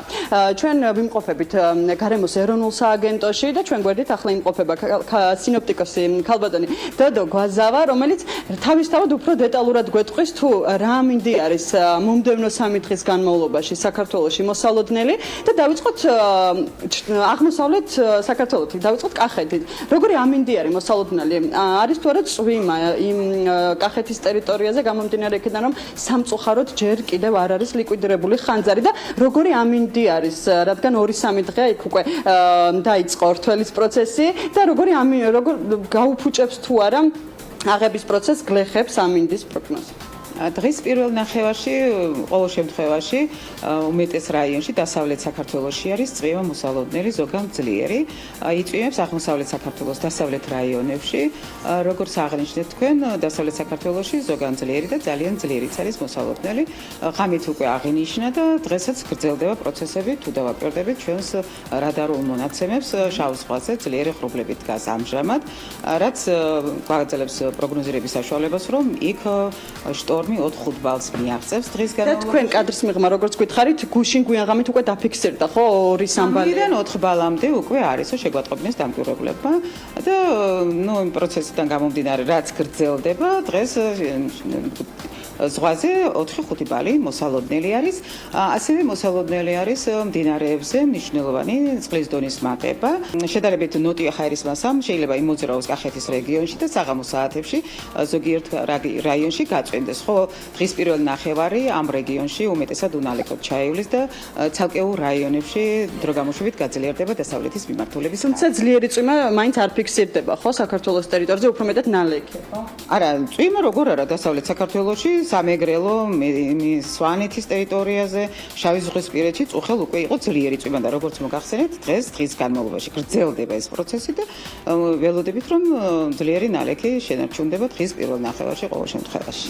დიდი მადლობა და როგორი ამინდი არის თბილისში მოსალოდნელი დღეს და მომდევნო 2 დღის განმავლობაში. დღეს ჰაერის მაქსიმალური ტემპერატურა 26-28 გრადუსია, მოსალოდნელი, შუა დღეზე უფრო გაძლიერდება დასავლეთის მიმართულების ქარი, რომელიც ძალა შესუსტება საღამოს საათებში და დღეს უმეტესად უნალექოდ ჩაივლის დღე. შემდეგი 3 დღის განმავლობაში საქართველოში უმეტესად უნალექო ამინდია მოსალოდნელი, მიუხედავად იმისა, რომ დღეს მკვეთრად ეცემა ტემპერატურა განსაკუთრებით დასავლეთ საქართველოში, სადაც წინა დღეებში ფიქსირდებოდა 33-35 გრადუსები, შიდა რაიონებს ეხება, ზღვაზე იყო 28 გრადუსი, დღეს შესაძლებელია აქ მხოლოდ და მხოლოდ მაქსიმალური ტემპერატურა 22-დან 24 გრადუსამდე აიწიოს. ასევე დაეცემა ტემპერატურა აღმოსავლეთ საქართველოს დასავლეთ რაიონები, შიდა ქართლი, აქ ტემპერატურა დაახლოებით 26 გრადუსია, შედარებით აღმოსავლეთ საქართველოს აღმოსავლეთ რაიონებში დედოფლის წყარო აი მიდამოებში შესაძლებელია მაქსიმალური ტემპერატურა 30 გრადუსზე მეტი იყოს. დედაქალაქში 26-დან 28 გრადუსამდე. დიდი მადლობა, მადლობა რომ იყავით ჩვენი გადაცემის სტუმარი და უთხარით ჩვენს მაყურებელს თუ როგორი ამინდის პროგნოზი არის მოსალოდნელი მომდევნო 3 დღის განმავლობაში. ჩვენ ამ ინფორმაციით დაგემშვიდობებით და როგორც ქალბატონმა დოდომ ჩვენთან საუბარში აღნიშნა თბილისში 26-28 გრადუსი არის, არც ისე მეტად ცხელა როგორც წინა დღეებში, ასე რომ შეგიძლიათ თამამად გამოხვიდოთ სახლებთან. მადლობა ნინი ლონგურაშვილი, მადლობა გარემოს ეროვნულ სააგენტოს, რომელიც მუდმივად სანდო და რა თქმა უნდა საჭირო ინფორმაციას გვასწვის და ჩვენ საქმიანი დილის მაყურებლებს მათ აუცილებლად გაუზიაროთ. მომდევნო დღეებში, როგორც მოვისმენთ, საკმაოდ აგრილდება, შესაბამისად მოემზადეთ, დაგეგმეთ თქვენი დღეები და უქმოებისთვისაც შედარებით უფრო გრილ დღეებს შეეგუეთ. სულ მალე სამედიცინო სფეროს შევეხებით ჩვენთვის ერთ-ერთი უმნიშვნელოვანესი თემა სამედიცინო კორპორაცია EVEX-ის გენერალური დირექტორი რამდენიმე წუთში საქმიანი დილას.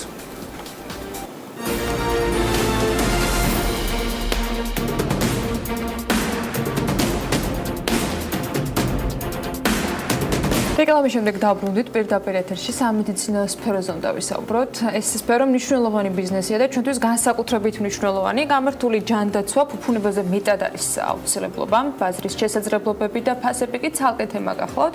საქმიანი დილაში რა თქმა უნდა საქმიანად ვისაუბრებთ, ამაზეც დღეს მასპინძლობთ სამედიცინო კორპორაცია EVEX-ის გენერალურ დირექტორს, თავად კომპანიამ კი ზაფხულში 90 მილიონი ლარის 5-წლიანი მოქმედების ვადის მქონე ადგილობრივი ობლიგაციების ემისიები განახორციელა. მოკლედ ნიკოლოზ გამყრალიძე კორპორაცია EVEX-ის გენერალური დირექტორია სტუდიაში. მოგესალმებით ბატონო ნიკოლოზ. მადლობა ამისთვის რომ ხართ ჩვენთან ერთად. სანამ ნიკას გააგრძელებს საუბარს, აქვე ვაანონსებ, რომ პრინციპში ოქტომბრიდან მოყოლებული პრიორიტეტულად არა ჩვენ შეგვიძლია ვთქვათ არის ის რომ სამედიცინო ბიზნესთან დაკავშირებით ბიზნეს მედია საქართველოს ცალკე რუბრიკას ქმნის და ბუნებრივია ამ თემიდან გამომდინარე ჩვენ ხშირად მოგვიწევს საუბარი EVX-თან და ასევე ბაზრის სხვა მოთამაშეებთანაც. თუმცა ემისიაზე სულ ოდნავ მოგვიანებით, მანამდე დღეს როგორ არის EVX-ი წარმოდგენილი ბაზარზე ამჟამინდელი მდგომარეობიდან გამომდინარე, ნიკა თვითონ სამედიცინო კორპორაციის თემაზე 2 სიტყვით ვისაუბროთ. მოგესალმებით, მივესალმებით მაყურებელს. ჩვენ დღეს ვართ ყველაზე მსხვილი მოთამაშე ქართულ სამედიცინო ბაზარზე, წარმოდგენილი ვართ 37 ჰოსპიტალით, 13 მსხვილი ამბულატორიით, ეს არის დაახლოებით 2800 საწოლი. ეს დღევანდელი მონაცემებით. სამომავლო, აი 2017 ან 18 წლის გეგმის შესახებ შეგიძლიათ გითხრათ, როგორი არის, თქვათ, 1 წლიანი და 2 წლიანი? ან ამ წლის გაზრდას ბაზარზე თუ ხო, ეს არის დაახლოებით რომ შევხედოთ დაახლოებით 25% ბაზრის საწოლ ფონდის მიხედვით. ჩვენ წელს გვაქვს 2 დიდი პროექტი, ასე ვთქვათ, რომელსაც წლის ბოლომდე უშვებთ. ეს არის თბილისში 2 მსხვილი ჰოსპიტალი, ეს არის ერთ-ერთი ყოფილი ქავთარაძის ეგრეთ წოდებული ლეჩკომბინატი, სადაც 330 საწოლი განთავსდება და ეს არის სრულად შეიცვალა ინფრასტრუქტურულად, ერთ-ერთი წამყვანი ჰოსპიტალი ქვეყანაში ყოველ მხრივ და მეორე არის, რომელიც ასე ვთქვათ, აღმოსავლეთ თბილისს ფარავს, ეს არის ყოფილი 31 ქარხნის ჰოსპიტალი, რომელიც სრულად გადაიარაღება და ასე ვთქვათ, განახლება მოხდა. ესეც დაახლოებით 320 საწოლი იქნება. ანუ ჯამში ჩვენ წლის ბოლოს ჩვენი საწოლ ფონდი ავა სადღაც დაახლოებით 3200 საწოლზე. სამ თვეში 60 წლის ბოლომდე და ეს შესნიშნავს, რომ დაახლოებით 30-30%-ამდე იქნება უხეშად უკვე წილი EVX-ის გასაგებია.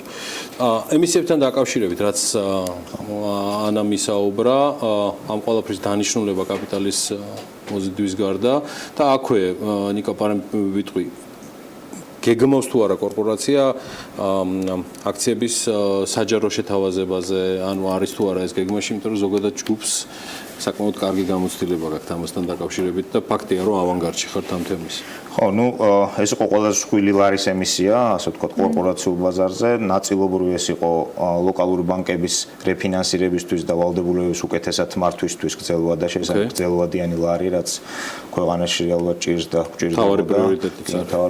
ნაწილობრივ იმ ასე ვთქვათ, პროექტების დასაფინანსებლად ეს 2 ჰოსპიტალი პირველად ჯანმრთელობის პროექტები, ანუ საკმაოდ აქტიურად ვაფართოვებთ ახლა პოლიკლინიკების ქსელს ალბათ ხედავთ დიდ ქალაქებში ამ პროექტების დასაფინანსებლად. რაც შეეხება პირველად საჯარო შეთავაზებას, ახლა ჩვენ იცით რომ ეს არის EVX-ი შედის საქართველოს ჯანდაცვის ჯგუფში, რომელიც თვითონ არის ერთადერთი კომპანია ამ რეგიონში, ამ სექტორიდან, რომლის აქციებიც ივაჭრება ლონდონის საფორნო ბირჟაზე და EVX-ი არის მისი ძირითადი შემადგენელი ნაწილი. შესაბამისად EVX-ის ცალკე გამოცალკეობა და კიდე ცალკე დალისტვა აღარ იგეგმება. მე მინდა მაინც გადავიდე თვითონ ბაზრის თემაზე და თქვათ ურთიერთობაზე სამედიცინო დაწესებულებისა სახელმწიფოსთან. აი ამჟამინდელ მდგომარეობას რა შეფასებას გაუკეთებდით? ჩვენს პრინციპში პაუზა ქონდა სეზონური და ვერ დაუბრუნდით იმ თემას, როცა სახელმწიფომ გამოაცხადა ის 4 თვის დავალიანების გაყინვა თუ რესტრუქტურიზაცია. დღეს დავალიანება სახელმწიფოს ერიცხება თუ არა? ეს არის ჩვეულებრივი პროცესი, რესტრუქტურიზაცია არ გამოუცხადებია არაფრის გავსი. ეს არის 4 თვიანი ციკლი გადახდის, როდესაც წარადგენს დაუშვათ სამედიცინო დაწესებულება თავის ინვოისს, მარტივად რო ვთქვათ, შესრულებულ სამუშაოს, ეს არის დამუშავების და გადახდის 4 თვიანი ციკლი, რომელიც საკმაოდ ესეთი მიღებული პრაქტიკა, არავინ ესე ვთქვათ, არც ერთი გადამხდელი იქნება ეს კერძო აგენტი როგორც სადაზღვო კომპანია თუ სახელმწიფო არც ერთ ქვეყანაში ასე ვთქვათ დღე-დღეში ინვოისს ფიზიკურად ვერ დაფარავს, ხო? ეს უნდა იყოს დამუშავდეს, შემოწმდეს და გადაიხადოს. თავარია რომ ჩვენ ამ ციკლში ვიჯდეთ და ამ დროისთვის ამ ციკლში ვჯზივართ, ასე ვთქვათ. ანუ უხეშად რო ავიღოთ ინვოისის წარდგენიდან 4 თვის პერიოდი არის ის საგადამხდელო პერიოდი, რომელიც ჩამოყალიბდა სუბიექტებს შორის გადახდა. ეს შეიძლება აღიქვათ როგორც დავალიანება, მაგრამ არა ვადაგადაცილებული დავალიანება, ეს არის კონტრაქტის პირობა, რომ თავარია თქვენ როგორ აღიქვათ ამას? თქვენ აღიქვათ ამას როგორც სამუშაო პროცესი. კონტრაქტის პირობა და ისინი ამ პირობებში ხდებიან. იქიდან გამომდინარე, რომ საკმაოდ დიდ წილს ფლობთ ერთ პირველ ადგილზე ხართ წილის ნაწილში სამედიცინო მიმართულებით, გარდა ფინანსური ნაწილისა, რომელიც ეხება თქვენს და სახელმწიფო შორის ურთიერთობას. ის პროცესები, რომელიც მიმდინარეობს ჯანდაცვის მიმართულებით, ის რეფორმის ნაწილი, რომელიც ამ წლების განმავლობაში ეტაპობრივად ხორციელდება. რამდენად დადებითად აისახება, ან თუ არსებობს რაიმე ნაკლოვანებები, რომელიც კერძო სამედიცინო ბიზნესისთვის ამ შემთხვევაში თქვენთვის პრობლემურია, ან რა გახდა ამ პერიოდის განმავლობაში დამხმარე იმისათვის, რომ ასეთი მაღალი ზრდის მაჩვენებელი ქონდეთ, როგორც წლის ბოლოსთვის თქვენ წელან ახსენეთ. რეფორმა თავისთავად ჩემი აზრით ყოველ შემთხვევაში და არა მარტო ჩემი აზრით ძალიან დადებითი არის. რომ არა დაუშვათ ეს რეფორმა, საერთაშორისო ინვესტორები ალბათ არ დაიჯერებდნენ და ჩვენი ასე ვთქვათ კომპანიის საჯარო შეთავაზება ხო ძალიან გაჭირდებოდა ხო ანუ დის პოტენციალს ხედავენ შესაბამისად და ჩვენც ხედავთ დის პოტენციალს და სახეზეც არის. ტრენდი ამ რეფორმის ჩემი აზრით დადებითი არის. ეს რეფორმა ძალიან კომპლექსურია ერთ დღეში და არც ერთ წელიწადში არ სრულდება. ძალიან მნიშვნელოვან ეტაპზე გადავდივართ ახლა ის რომ საყოველთაობა ნარჩუნდება, მაგრამ აქვე ხდება დიფერენცირება მოსახლეობის შემოსავლის მიხედვით, რა ძალიან სწორია, იმიტომ რომ მე ადამიანს რომელსაც მაქვს საკმაოდ სოლიდური შემოსავალი, მე შემიძლია მაქვს ასე ვთქვათ ის ფუფუნება და ეს უკვე ფუფუნება აღარ არის, რომ კერძო დაზღვევა ვიყიდო და შესაბამისად საყოველთაობიდან უნდა გამოვიდე, თუმცა ის ბიუჯეტის ის ნაწილი, რომელიც ჩემზე იყო ალოცირებული, მოხმარდეს შედარებით სოციალურად შეჭრებულ ფენას და სწორედ აქეთკენ მივდივართ ახლა, რაც ძალიან სწორია. თქვენ დრას გიცვლით ეს ყველაფერი, თვითონ კლინიკებს, სამედიცინო დაწესებულებებს, მენეჯმენტს, რომელიც მას მართავს? აღარ მოუწევთ ლოდით. არა, ეს პული ამ ხალხის ნელ-ნელა გადავა კერძო სადაზღვევო კომპანიებში. და ჩვენ კორთველში შედის ერთ-ერთი უმსხვილესი კერძო სამედიცინო დაზღვევის კომპანია იმედიელი, რომელსაც ეს ასე ვთქვათ დამატებითი ასე ვთქვათ სტიმულია ზდის. თქვენი პასუხიდან გამომდინარე, მე მრჩება შთაბეჭდილება, რომ თქვენ ამ ყველაფრის საქმის კურსში ბრძანდებით, თუმცა საყოველთაო ჯანდაცვის პროგრამის შეკვეცის პარალელურად, ტარიფების გადახედვის პარალელურად ხდება თუ არა, აი ამ გადაწყვეტილებების თქო წინასწარ შეთანხმება კლინიკებთან, ანუ საქმის კურსშია ბიზნესი, მე როგორც ვთქვი. ეს პროცესი, რომელთანაც ჩვენ მუდმივად მუშაობთ ჯანდაცვის სამინისტროსთან, ანუ ჩვენ ვართ ესე იგი ეს არ არის სიურპრიზის რეჟიმი, არა, ჩვენ ვართ ყველაზე მსხვილი პარტნიორი ახლა ჯანდაცვის სამინისტროში ამ პროცესში და თავისთავად ამ პროცესში რაღაც კოორდინირებული მუშაობა მიდის ამ კუთხით. 100% საკმაოდ მოცულობითი არის როგორც სამინისტროსთვის, ასევე მოსახლეობის მხრივ არჩევანს როცა აკეთებენ სამედიცინო დაწესებულებას, რომელსაც უნდა მიმართონ, თუ ეს გადაუდებელი არის და ამ დროს ფიქრის საშუალება არ არის. ამ პროცესში მთლიანად აი თქვენი აზრით სახელმწიფო კლინიკების მიერ გაწეული მომსახურების კონტროლის ხარისხი, აი ამ შემთხვევაში თქვენი შეფასება მაინტერესებს ზოგადად. სახელმწიფო კლინიკები პრაქტიკულად აღარ არსებობს. მაინც არის დარჩენილი რამდენიმე, რომელიც ფაქტიურად ღიათ რო ვთქვათ ამინც ბაზარზე დიდად მთლიანად ეს სექტორი ფაქტიურად 85% ამ სექტორის არის განკერძოებული. სახელმწიფოს აქვს ეგრეთ წოდებული სპეციალიზირებული დაწესებულებები, როგორც არის დაუშვათ ტუბერკულოზის ინსტიტუტი, როგორც არის დაუშვათ ფსიქიატრიული დაწესებულებები, როგორც არის დაუშვათ თავდაცვის სამინისტროს ჰოსპიტალი და ასე შემდეგ და არის კიდე რამოდენიმე ჰოსპიტალი, რომელიც დარჩენილია, როგორც არის დაუშვათ ყოფილი რესპუბლიკური ჰოსპიტალი. იკა, აი 4 თვიან პერიოდში სახელმწიფოსი მე მესმის ეს სამუშაო პროცესი არის და კონტრაქტის ნაწილი არის არის თუ არა გათვალისწინებული და რაიმე დრამატულად ახავს პოვებს თუ არა, თუნდაც ისეთი ემოციური турბულენტი, როგორც ლარის კურსს პერიოდულად ასეზონურად ახასიათებს. ანუ ეს გათვალისწინებულია თქვენ ამ კუთხით მშვიდად ხართ ფინანსურად თუ აი მაგნაწილში როგორ ეს არის ბიზნესის, ასე ვთქვათ, რისკი, რომ შენ აქტივების დავალდებულებს ლარში კონდეს ხო, ეს 90 მილიონიანი ბონდი რო გამოუშვით, იმიტომ გამოუშვით ლარში, რომ შემოსავალიც ლარში გვაქვს ჩვენ და მანამდეც თუ რამე გქონდა დოლარში, ასე ვთქვათ, დაჰეჯილი გქონდა ჩვენ სხვა ინსტრუმენტებით, რომ არ ქონოდა ასე ვთქვათ დოლარის ვალდებულება. ასე რომ ბიზნესმა უნდა გამზადებული უნდა იყოს ამისთვის. ამ ყველაფრისთვის. თუ ამოგეწურათ კითხვები, ეს იყო სულ ჩემი მხრიდან. სამედიცინო კორპორაცია EVEX-ის გენერალური დირექტორი ნიკოლოზ გამყრელიძე გსტუმრობდა, მადლობა მას საინტერესო მოკლე და კონკრეტული საუბრისთვის, რომელიც ყოველთვის ახასიათებს მას. წარმატებულ დღეს გისურვებთ. ჩვენ ახლა მოკლე რეკლამაზე გავალთ, ვიდრე სტუმარს გავაცილებთ და სულ მალე დაგიბრუნდებით ახალი თემით. უშინ პარლამენტის საშემოდგომო სესია გაიხსნა და საკმაოდ საინტერესო თემა გვაქვს სასოფლო სამეურნეო მიწებთან დაკავშირებით და ბანკებზე.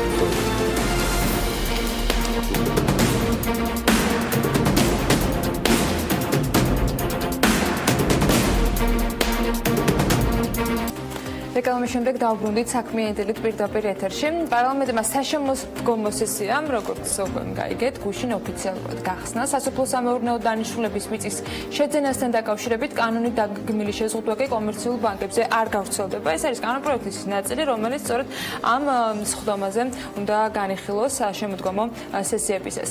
შეზღუდვა ასევე არ ვრცელდება განსაკუთრებულ შემთხვევებზე, რომელიც მთავრობის გადაწყვეტილებით განისაზღვრება. ეს ცვლილებები სასოფლო-სამეურნეო დანიშნულების მიწის საკუთრების შესახებ კანონში შედის, რომელიც პარლამენტის 6 დეპუტატის ინიციატივით და ავტორობით არის წარდგენილი.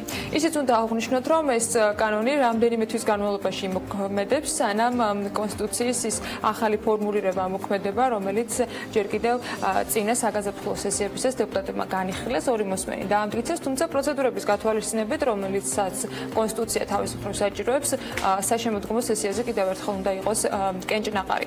ამ თემაზე ვისაუბრებთ გიაგვილოვასთან, საერთაშორისო გამჭვირვალობა საქართველოს პროგრამების მენეჯერია. საქმიანი დილის სტუმარი, მოგესალმებით.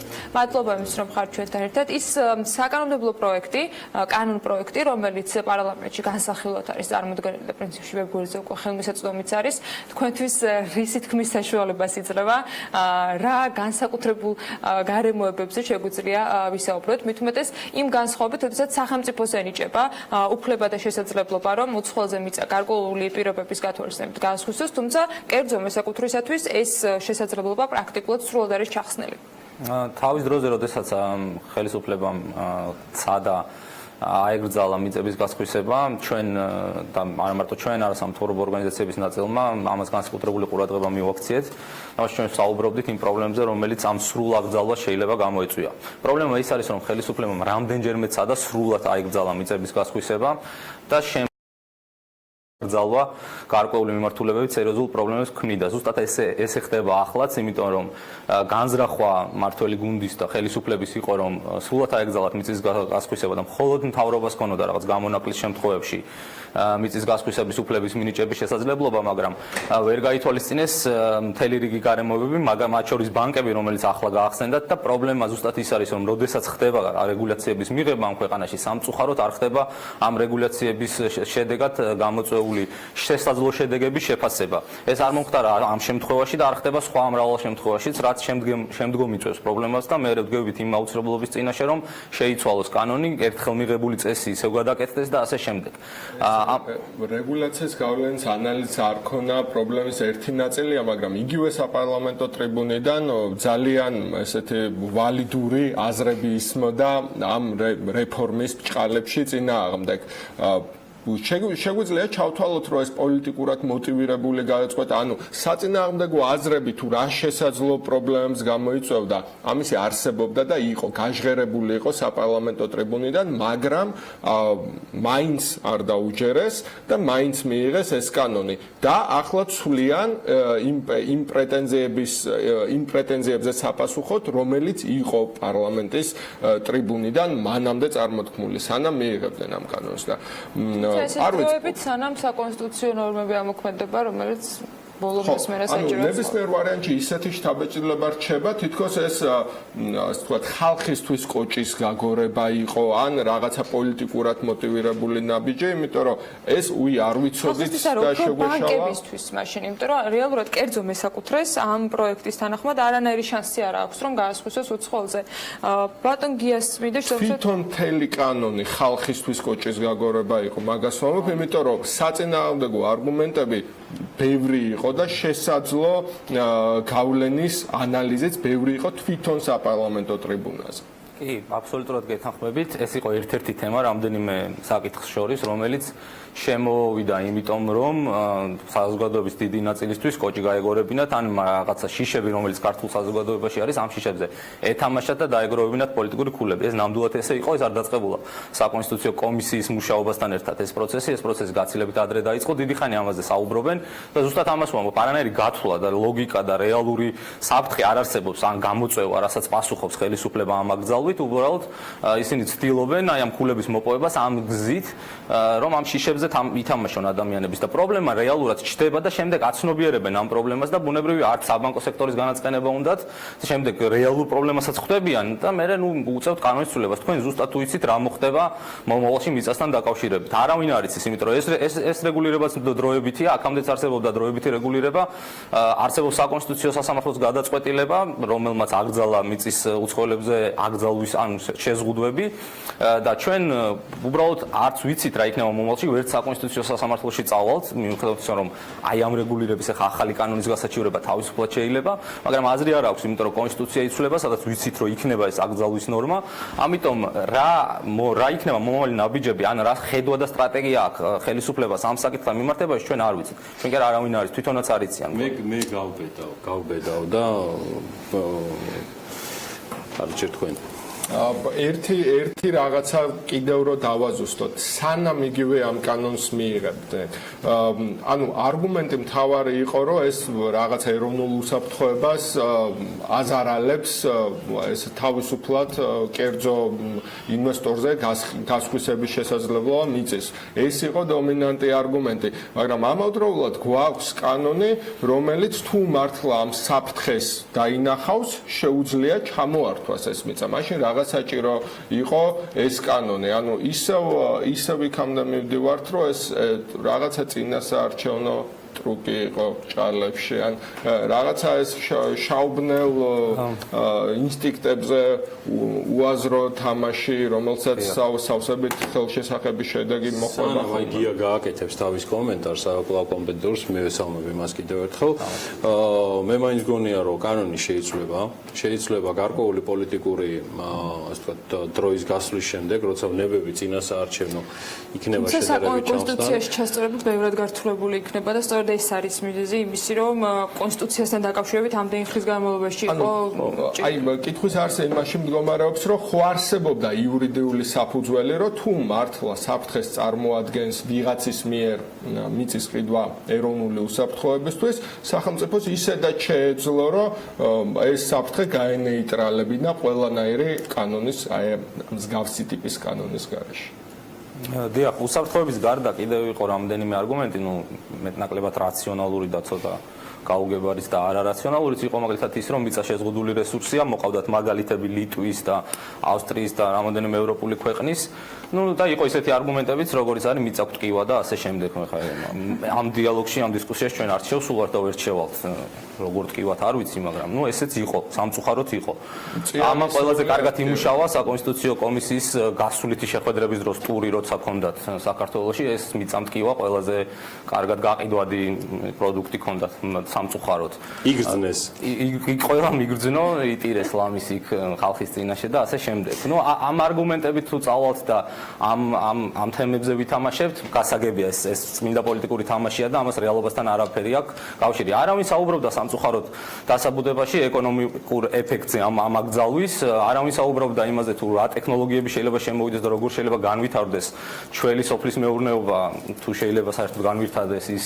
ამაზე არავინ არ ლაპარაკობდა. იყო ეს ორი მიმართულება, შეზღუდული რესურსი და გვტკივა.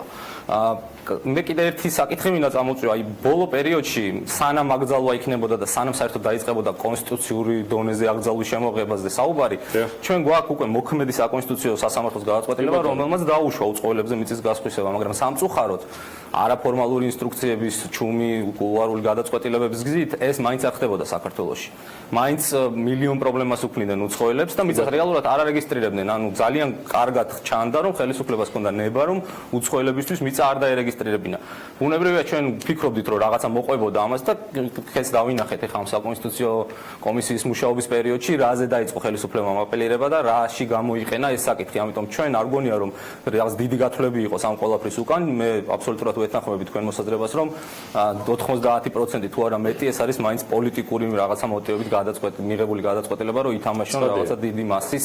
ხო, და სამწუხარო ის არის ზუსტად, რომ შეფასება ამისი არავის გაუკეთებია და რა შედეგს მოუტანს ეს ამ ქვეყანას, ეს ნამდვილად არავის გაუკეთებია და სულ მცირე, თუ დავანებოთ რაღაცა გადამთიელებს თავი, არსებობენ ქართველები, რომლებიც არიან უცხოეთის მოქალაქეები, მათაც აუგზავნეს ეს მიწის ყიდვა. არსებობს კომპანიები, რომელიც შეიძლება არ იყოს ახლა დიდი ბანკების დონის და მათი ბრუნვის მქონე, მაგრამ არის კომპანიები, რომლებიც ნაწილობრივ უცხოელებს ეკუთვნით და მათაც შეექმნებათ ეს პრობლემა, უკვე შეექმნათ და ბევრს შეექმნათ, მათ შორის თავიდან ტელეკომუნიკაციების კომპანიებსაც შეექმნათ სერიოზული პრობლემები, ანძებს ვერ დგამდნენ, სანამ სპეციალური გადაწყვეტილება არ მიიღეს მათთვის და ასე არავინ არ იცის მომავალში ამას რა შედეგი მოყვება, იმიტომ რომ არ არის დაფიქრებული და გათვლილი ეს აკრძალვები, რომელიც შემოვა. ფაქტია ფერერო და ნერგეტა იქნებოდა თუ აქამდე იქნებოდა ეს კანონი მიღებული. ჯეოსელსაც ქონდა პრობლემები რაღაც პერიოდი. არ ყოფნით ეს თუმცა მაგალითი და ენერგეტიკას დამფუძნება სხვა დანარჩენი პრობლემები უკვე ამ ახალ რეალობაში შექმნა, მაგრამ მე მინდა ამ კანონ პროექტთან დაკავშირებით სწორედ იმ მიმართულებით გითხოთ, რომელზეც თქვენ საუბრობთ, როდესაც საკონსტიტუციო სასამართლომ თქვა, რომ უნდა გასხვისდეს უცხოელებზე, მაგრამ რეალურად სახელმწიფოს აქვს იმის ბერკეტი, რომ ცვალოს გადაწყვეტილება ან გააჭიანოს. მეორეს მხრივ იმ ჩანაწერით, რომელიც დღეს ამ კანონ პროექტში არსებობს, სახელმწიფოს აქვს გადაწყვეტილების შესაძლებლობა თავად განსაზღვროს რა არის პრიორიტეტული და აუცილებელი და რა არ არის. ესეთი ჩანაწერი ისევ პოლიტიკურ ნებაზე მივდივარ და ამ შემთხვევაში სანდოობის საკითხი დგება, რამდენად ქმნის იმ ხვრელს, რომელმაც შეიძლება უკვე კორუფციის წყარო დაქციოს მიწის გასხვისება უცხოელებზე. აბსოლუტურად გეთანხმებით, იმიტომ რომ იმდენად ბუნდოვანია ეს კრიტერიუმები, საერთოდ არ არსებობს. კრიტერიუმები არ არსებობს, არსებობს განმარტებაო, რომ დიახ, უბრალოდ ალბათ შეიქმნება, მაგრამ ჯერჯერობით საერთოდ არ არსებობს და იმიტომ რომ თავრობამ რაღაცის მიხედვით, რაღაცა კრიტერიუმის მიხედვით უნდა მიიღოს გადაწყვეტილება. ეს ჯერ ჩვენ არ ვიცით, ბუნებრივია ამაზე ვერ ვილაპარაკებთ. ჩვენ ძირშივე ვეწინააღმდეგებით ამგვარ მიდგომას და ასეთ ფორმას ამ საკითხის დარეგულირების. ეს თავრობა კი უნდა წყვეტდეს რაღაც ყოველ კონკრეტულ შემთხვევაში, უნდა იყოს სპეციალური კანონი, სადაც იქნება გაწერილი ეს წესები. სამწუხაროდ ჩვენ არ ვიცით რა იქნება შემდეგი ნაბიჯი, არ ვიცით რის მიხედვით მიიღებენ ამ გადაწყვეტილებას. საერთოდ რამე მაგალითს გამოიყენებენ თუ არა, იმიტომ რომ გვირდებიან ხოლმე რომ იქნება რაღაცა მოდელი, რომელიც აპრობირებული ამა თუ იმ ქვეყანაში, მაგრამ შემდეგ ვხედავთ აბსოლუტურად განსხვავებულ მიდგომას. ეს დიდი ეჭვი გვაქვს, რომ ამ შემთხვევაშიც ესე იქნება. ყოველგვარი ესეთი ახალი რეგულაცია, რომელიც ზუსტად ასეთი საფუძვლებით იქნება მიღებული და ამ ფორმით შემოვა, აჩენს კორუფციის, რა თქმა უნდა, ძალიან დიდ რისკს, როგორც ცენტრალური ხელისუფლების ორგანოებში, ისე ადგილზეც. ადგილზეც სერიოზული პრობლემებია, როგორც კი ჩაწერთ კანონში, რომ იქ ადგილზე ვიღაცის დასკვნა გჭირდება. პირველად იქ რაღაც გამგებლის რომელიღაცა თანაშემწემა რაღაცა უცნაურმა უწყებამ, რომელიც 14 აქვთ და ერთ-ერთი ალბათ დუბლირება რო ხდება ხოლმე. ერთ-ერთმა უნდა გააკეთოს რაღაც დასკვნა, როგორც წესი და ეს არ არის ჩემი მოსაზრება, ეს პრაქტიკაა სამწუხაროდ, ჩდება სერიოზული ბუდე კორუფციის, ახალი რისკები. არის ამის დამაიც აუცილებელი რომ ყველა ფულს იღებდეს, მაგრამ ამის ძალიან დიდი რისკი ჩდება და ამას სჭირდება დაბალანსება მერე შემდეგ და დარეგულირება. ეს კიდე დამატებითი რესურსია ხელისუფლებისთვის, დამატებით თანხები იხარჯება ამ მიმართულებით, იზრდება ბიუროკრატია, ყველაფერი ეს რას იწვევს, ეხლა მარტივი გასაგებია.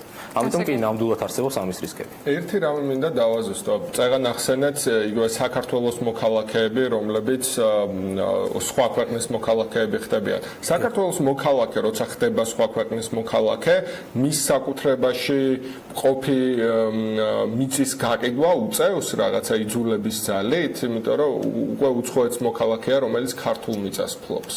არა, საბედნიეროდ ეს ჯერ არ უწევს, მაგრამ აი მაგალითად შემთხვევა ესეთი, როდესაც უცხოელი და ქართველი დაქორწინდებიან, მაშინ უცხოელს აქვს უფლება რომ შეიძინოს მიწა და იყო ესეთი იდეა რომ როცა განქორწინდებიან, მერე უნდა დააბრუნოს უკან. ანუ დაუტოვოს ცოლს. ცოლს ან შემთხვევაში. თუ მშვიდობით განქორწინდებიან, მაშინ ეს სხვათაშორის იდეა კი არა, იყო ერთ-ერთი პროექტით შემუშავებული იუსტიციის სამინისტროს და ეს პროექტი, ახალ პრეზენტაციაც გააკეთა მინისტრმა, იქ ესე ეწერა. კარგი. კი, ხშირად შევხვდებით, რომ დილა მაქსიმალურად ხალისიანი კონდეს, თუმცა ეს ამ ხალისის მიღმა ბევრი სევდაა.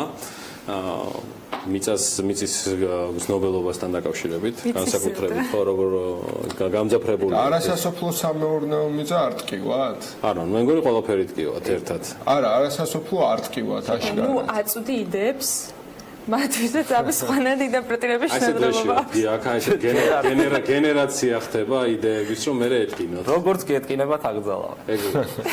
მადლობა გია გვილავას, TI საქართველოს პროგრამების მენეჯერს და საკმაოდ საინტერესო საუბრისთვის, მიწის გასხვისება იქნება ჩვენთვის ყოველთვის მსჯელობის ერთ-ერთი მთავარი თემა, ცხადია პარალელურად ჩვენი მუდმივი რუბრიკებისა, და მათ შორის ერთ-ერთს ახლა საერთაშორისო სავალუტო მიმოხილვას ტრადიციულად შევთა წარმოგიდგენთ. მოგეხსენებათ შედარებით ჩაცხრა კორეაში უნებები, საიდან სად. ხოლო ამერიკის ეკონომიკური მონაცემები მომსახურების სექტორის დასაჩვენებს აგვისტოში. მომსახურების სექტორის პოზიტიური მონაცემების მიუხედავად დოლარი მაინც რჩება წნეხის ქვეშ გეოპოლიტიკური ძვრების გამო.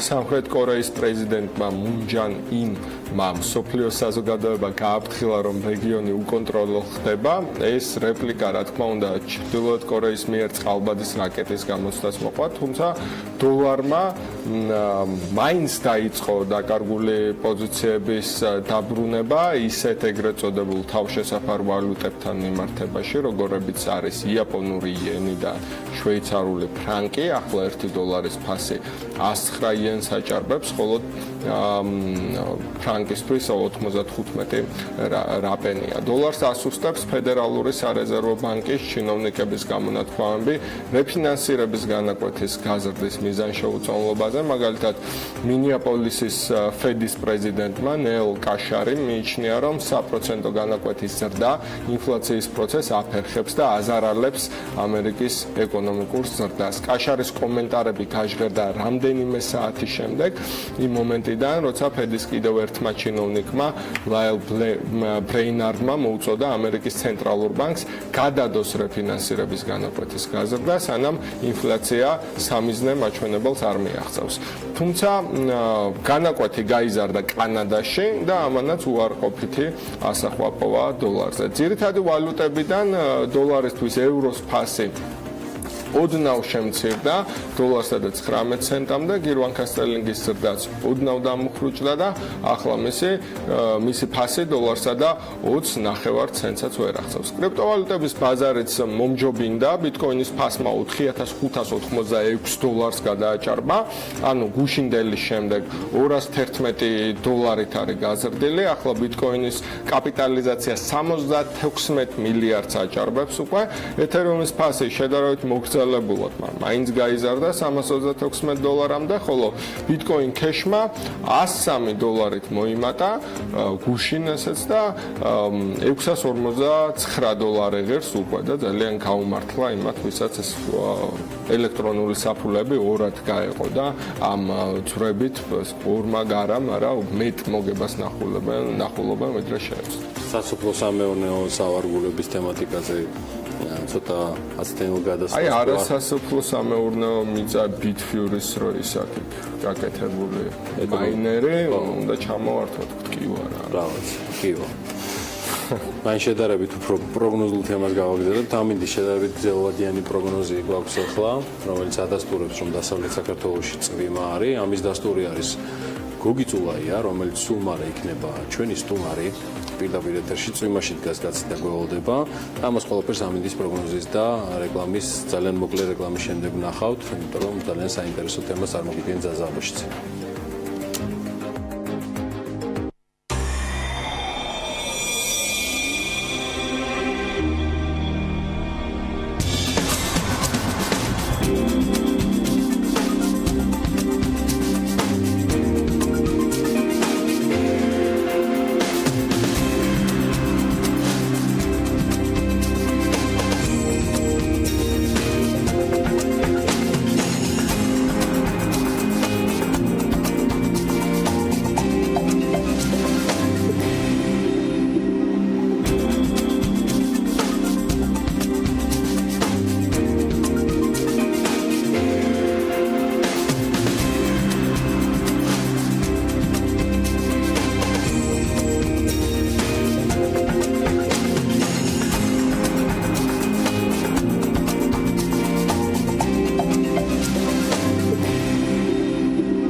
რეკლამის შემდეგ დავბრუნდით პირდაპირ ეთერში და სატელევიზიო სეზონის პირველი ფაქტ-ჩეკის მომსწრენი გახდებით. სულ რამდენიმე წუთი თუ არ გადართავთ. ზაზა აბაშიძის გარეშე ხომ ვერაფრით გავარკვევთ უწყوان მართალს. ზაზა აქ არის და თავად გვეტყვის სეზონს რა თემით ხსნით და აგრეთვე წარმოადგენ ჩემ ყველა დროის საყვარელ რესპონდენტსაც ბატონ გოგი წულაიას. დაგითმო ფასპარეს. მოგესალმებით, მე მიხარია რომ უკვე ტრადიციულ რუბრიკას ამ შემთხვევაში შევახსენებ მაყურებელს თავით რომ სხვადასხვა ორგანიზაციების მიერ გამოქვეყნებულ საინტერესო კვლევებსა და ანგარიშებს კვლავ განვიხილავთ ამ სეზონში და ამ შემთხვევაში კვლავ ფაქტ-ჩეკის რიგია და როგორც უკვე შოთამ აღნიშნა გოგი წულაიას დაეთმობათ რომელმაც განაცხადა რომ ქუთაისში გადაუხდელობის გამო გაზის გადაუხდელობის გამო დავაკონკრეტებთ 900 ოჯახს ეჭრება თვეში ეს სერვისი რაც ფაქტ-ჩეკის მოსაზრებით არის მართალი და მეტიც 900-ზე მეტი ოჯახი გამოვიდა და დაახლოებით 1100 შეადგინა. სწორედ ამას მიმოვიხილავთ ჩვენ ამ ნაწილს გოგი წულაიასთან ერთად და ასევე ვნახავთ ქუთაისის გარდა სად და რამდენით გაიზარდა გაზის ტარიფი. მოგეხსენებათ რომ ივლისის მეორე ნახევრიდან, უბრალოდ კი 20 ივლისიდან, როგორც რეგიონებში, ასევე თბილისში რამდენიმე თეთრით გაიზარდა გაზის გადასახადი, რაც მარეგულირებელი კომპანიის უახლესი გადაწყვეტილების საფუძველზე მოხდა. პრინციპში ნელ-ნელა შეგვიძლია ამ ნაწილზე გადავიდეთ. სტატისტიკას თუ ჩავხედავთ, ნახავთ, რომ ყველაზე ნაკლებად თბილისში დავიჩაგრეთ, ხოლო ყველაზე მეტად გადასახადის ზრდა მოუწიათ რეგიონებს. გოგი წულაიას. ქუთაის მაგალითზე შეგვიძლია რომ დავიწყოთ საუბარი. ბატონი გოგი უკვე პირდაპირ ეთერში არის. თავისუფალი დემოკრატების ქუთაისის მერობის კანდიდატი გოგი წულაია შემოგვერდა. ბოდიში ბატონი გოგი რომ წვიმაში მოგიწიათ ჩვენი ლოდინი ამდეხას. თქვენს განცხადებასთან დაკავშირებით ვისაუბრებთ მომდევნო რამდენიმე წუთის წინ განმავლობაში 900 აბონენტს შეუწყდა გაზით მომარაგება და თქვენ აღნიშნავთ რომ ამის პარალელურად კიდევ იზრდება ტარიფი. რეალურად რა სურათს აჩვენებს ქუთაისში ეს მომხმარებლებისათვის? მოგესალმებით, მადლობას მოგახსენებთ რომ ამ თემით დაინტერესდით. ნამდვილად საინტერესო თემაა და ნამდვილად შემაშფოთებელი თემაა. 12000-ზე მეტ ადამიანს ოჯახს ეჭრება გაზი წლის განმავლობაში გადაუხდელობის გამო. მე მაქვს აქ მეორე დოკუმენტი, რომლითაც ქუთაისში 20214 ოჯახს 150 ოჯახს განწილადება გაუკეთა 7 თვის განმავლობაში. დენი ჩაეჭრა ამდენ ოჯახს. მაქვს ინფორმაცია, წერილი მაქვს გავზარდი და ველოდები პასუხს. შეიძლება არ მოგცეთ. 400 ოჯახს ყოველთვიურად ეჭრება წყალი. და იცოდეთ რომ წყალი გამრიცხველიანება ვისაც აქვს. ახლა შეიძლება 400 ამ ციფრებთან შედარებით პატარა ჩანს, მაგრამ გამრიცხველიანება წყლის არის ძალიან ცოტა ტერიტორიაზე. ესე ბევრ აბონენტს არ აქვს ეს გამრიცხველიანება, სადაც შეუძლია წყალი ჩაჭრა. ასე რომ ეს 400 ადამიანის არის კატასტროფული ციფრი. გამოდის რომ ასეულობ მე არ ნამდვილად არ შემისავლია და თავს ვერ დავდებ და არ მოვიტყულები გადაკვეთების სათხდება ამ ჭაჭრების. მაგრამ დარწმუნებული ვარ, ასეულობით ბავშვი ქუთაისში იზრდება დენის ერთდროულად რომ არ აქვს არც დენი, არც გაზი და არც წყალი. და მე თუ აღწევი 21 საუკუნეა. ეს არის კატასტროფა. და ამ ფონზე გააძირო 11 დიფერენცირებული იყო გაზი გადასახადი სხვადასხვა ქუთაისში. ვისაც ძველად გვეყენა, იმას ნაკლები ქონდა გადასახადი. მე რო შეუყვანე თქვა რამდენიმე წელს იმას მეტი ქონდა. ამიტომ გაზის ტარიფის გაზდა დიფერენცირებულად მოხდა. 12-13 თეთრით მოხდა გაზის ტარიფის გაძვირება. არა მარტო ქუთაისში, თელ რეგიონში. ბატონო გოგი, ამ შემთხვევაში ეს არის ბატონო გოგი, ამ შემთხვევაში ხელისუფლების წარმომადგენელი რო იყოს და ასევე მის გარეშე შეგვიძლია ვთქვათ, რომ ეს გადაწყვეტილება პირველ რიგში სწორედ მათ წინააღმდეგ მოქმედებს და რა თქმა უნდა სამიზნე კრიტიკისა ხელისუფლების წარმომადგენლები არიან. თქვენც ახსენეთ ეს თქვენ განცხადებაში და მათ ერის წინაშე დანაშაულის ჩადენაც კი უწოდეთ მათ ამ საქციელს. ყოველ შემთხვევაში თუ შეგიძლიათ გითხრათ ხელისუფლებას რა ბერკეტები ქონდა და ქონდა თუ არა საერთოდ რომ ეს 8 თეთრიანი ზრდა არ მოხდარიყო ქუთაისში და 8.6 ხო ნუ ანუ 9 თეთრიანი ზრდა არ მოხდარიყო ქუთაისში რა თქმა უნდა რა შეიძლებოდა გაკეთებულიყო ამ მიმართულებით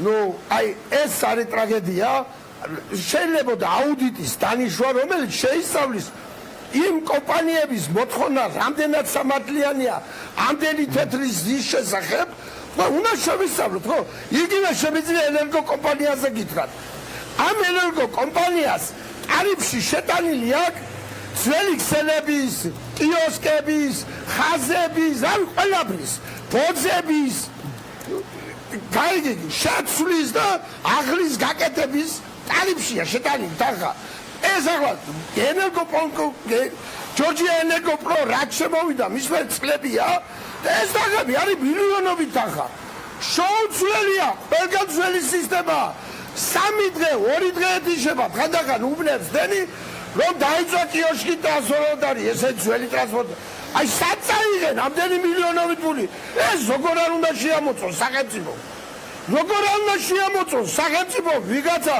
იმას სემეთის იმედად ახალგაზრდა გოგობიჭები ბეძუზური გოჭები არიან მიმზარი ისი არიან ბიუჯეტზე მიმზარი და იწოვენ სის ამ ქართველებს როგორ არ უნდა შეამოწონ ის რამდენად სამართლიანები არიან დანიშნონ აუდიტი ვიტყობ სადაჭროს ჩვენ ხელმოწერები უკვე დაწყებული გვაქვს ვიტყობ სახელმწიფოდან აუდიტის დანიშნვას რომელიც რამდენად სამართლიანია ეს კომპონენტები რომელიც ტარიფსგან საზღვრავს რამდენად სწორად იხარჯება შემდეგ რეაბილიტაციაზე ეს ტარიფები შეამოწმე და ხო არ შეიძლება იმის ძაღლი რომ აი ინვესტორი და მე თუ დამაგრია დამღობა დამაქცია და 200 ტოჩი ბავშვი უდანოდ უწყლოდ 21 საუკუნეში უკაცოდ ცხელის საჭმელის გარეშე წყლის დაბალის გარეშე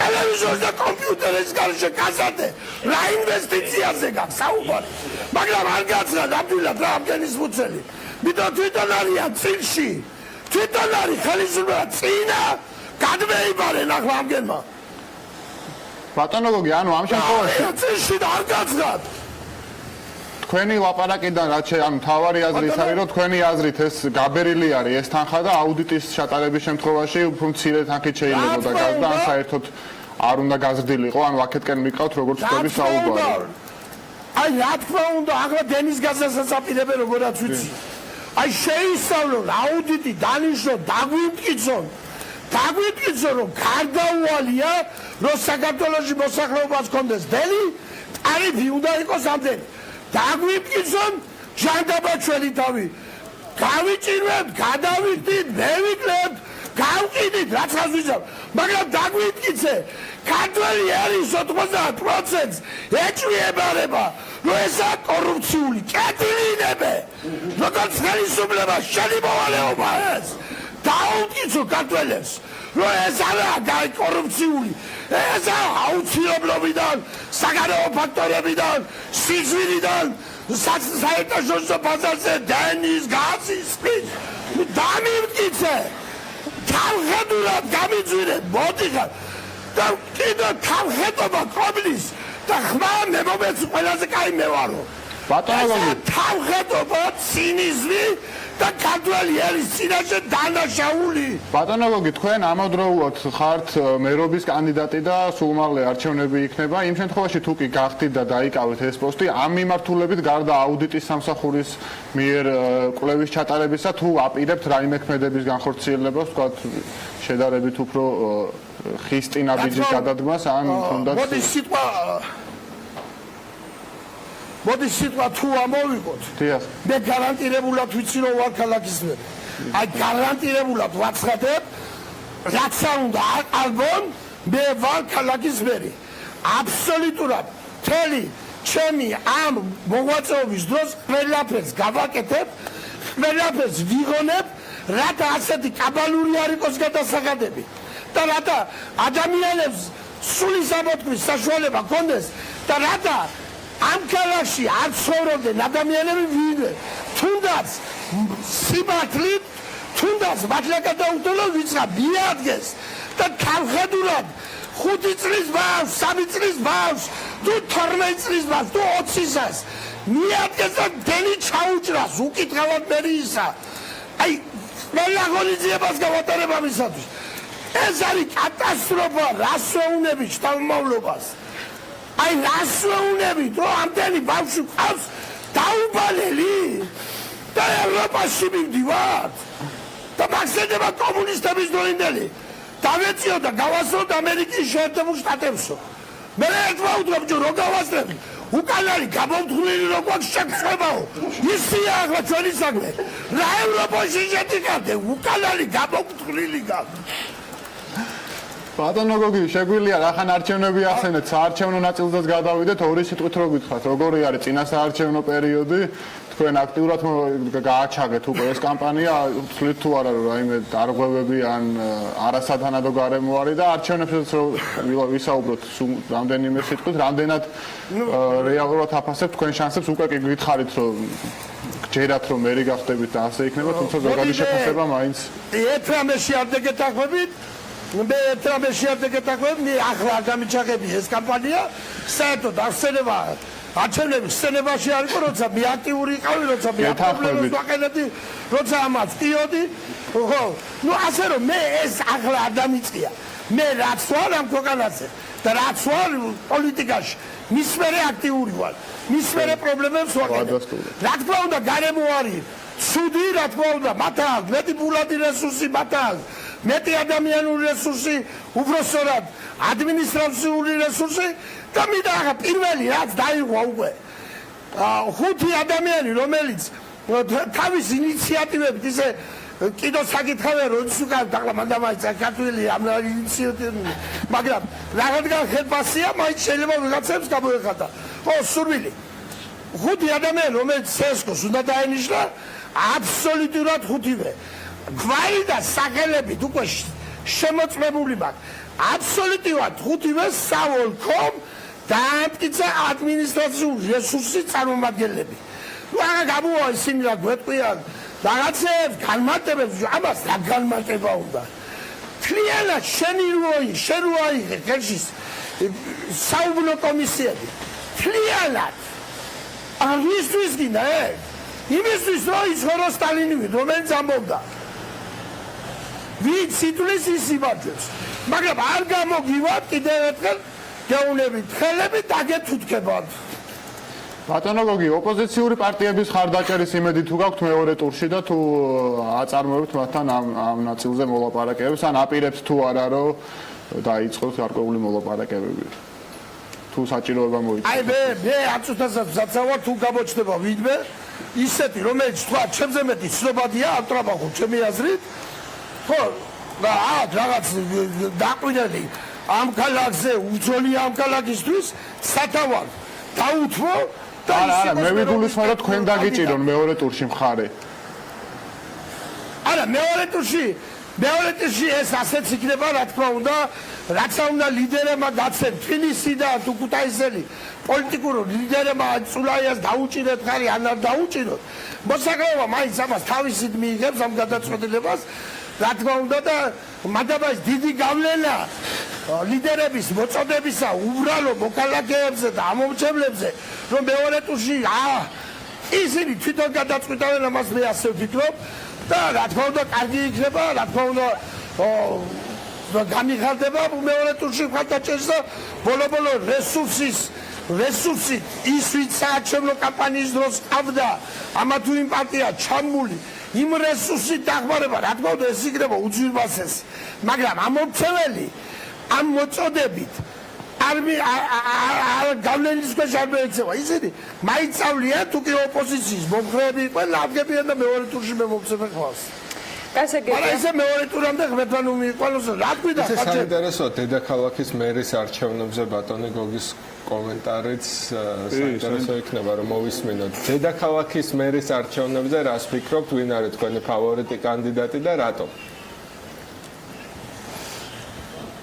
აუ სუდად გამიგონებოდი შით შეგიძლიათ გავმარჯვოთ. დედაქალაქის საარჩევნებში ამ შემთხვევაში თბილისში ვინ არის თქვენი კანდიდატი ფავორიტიო? შოთა მეს კითხავთ და ყავთ თუ არა საერთოდ ასეთი კანდიდატი? ამ შემთხვევაში თბილისში შევეხოთ მამა ქალაქი. საქართველოს მე პარტია თავისუფალი საქართველოს წევრი ვარ.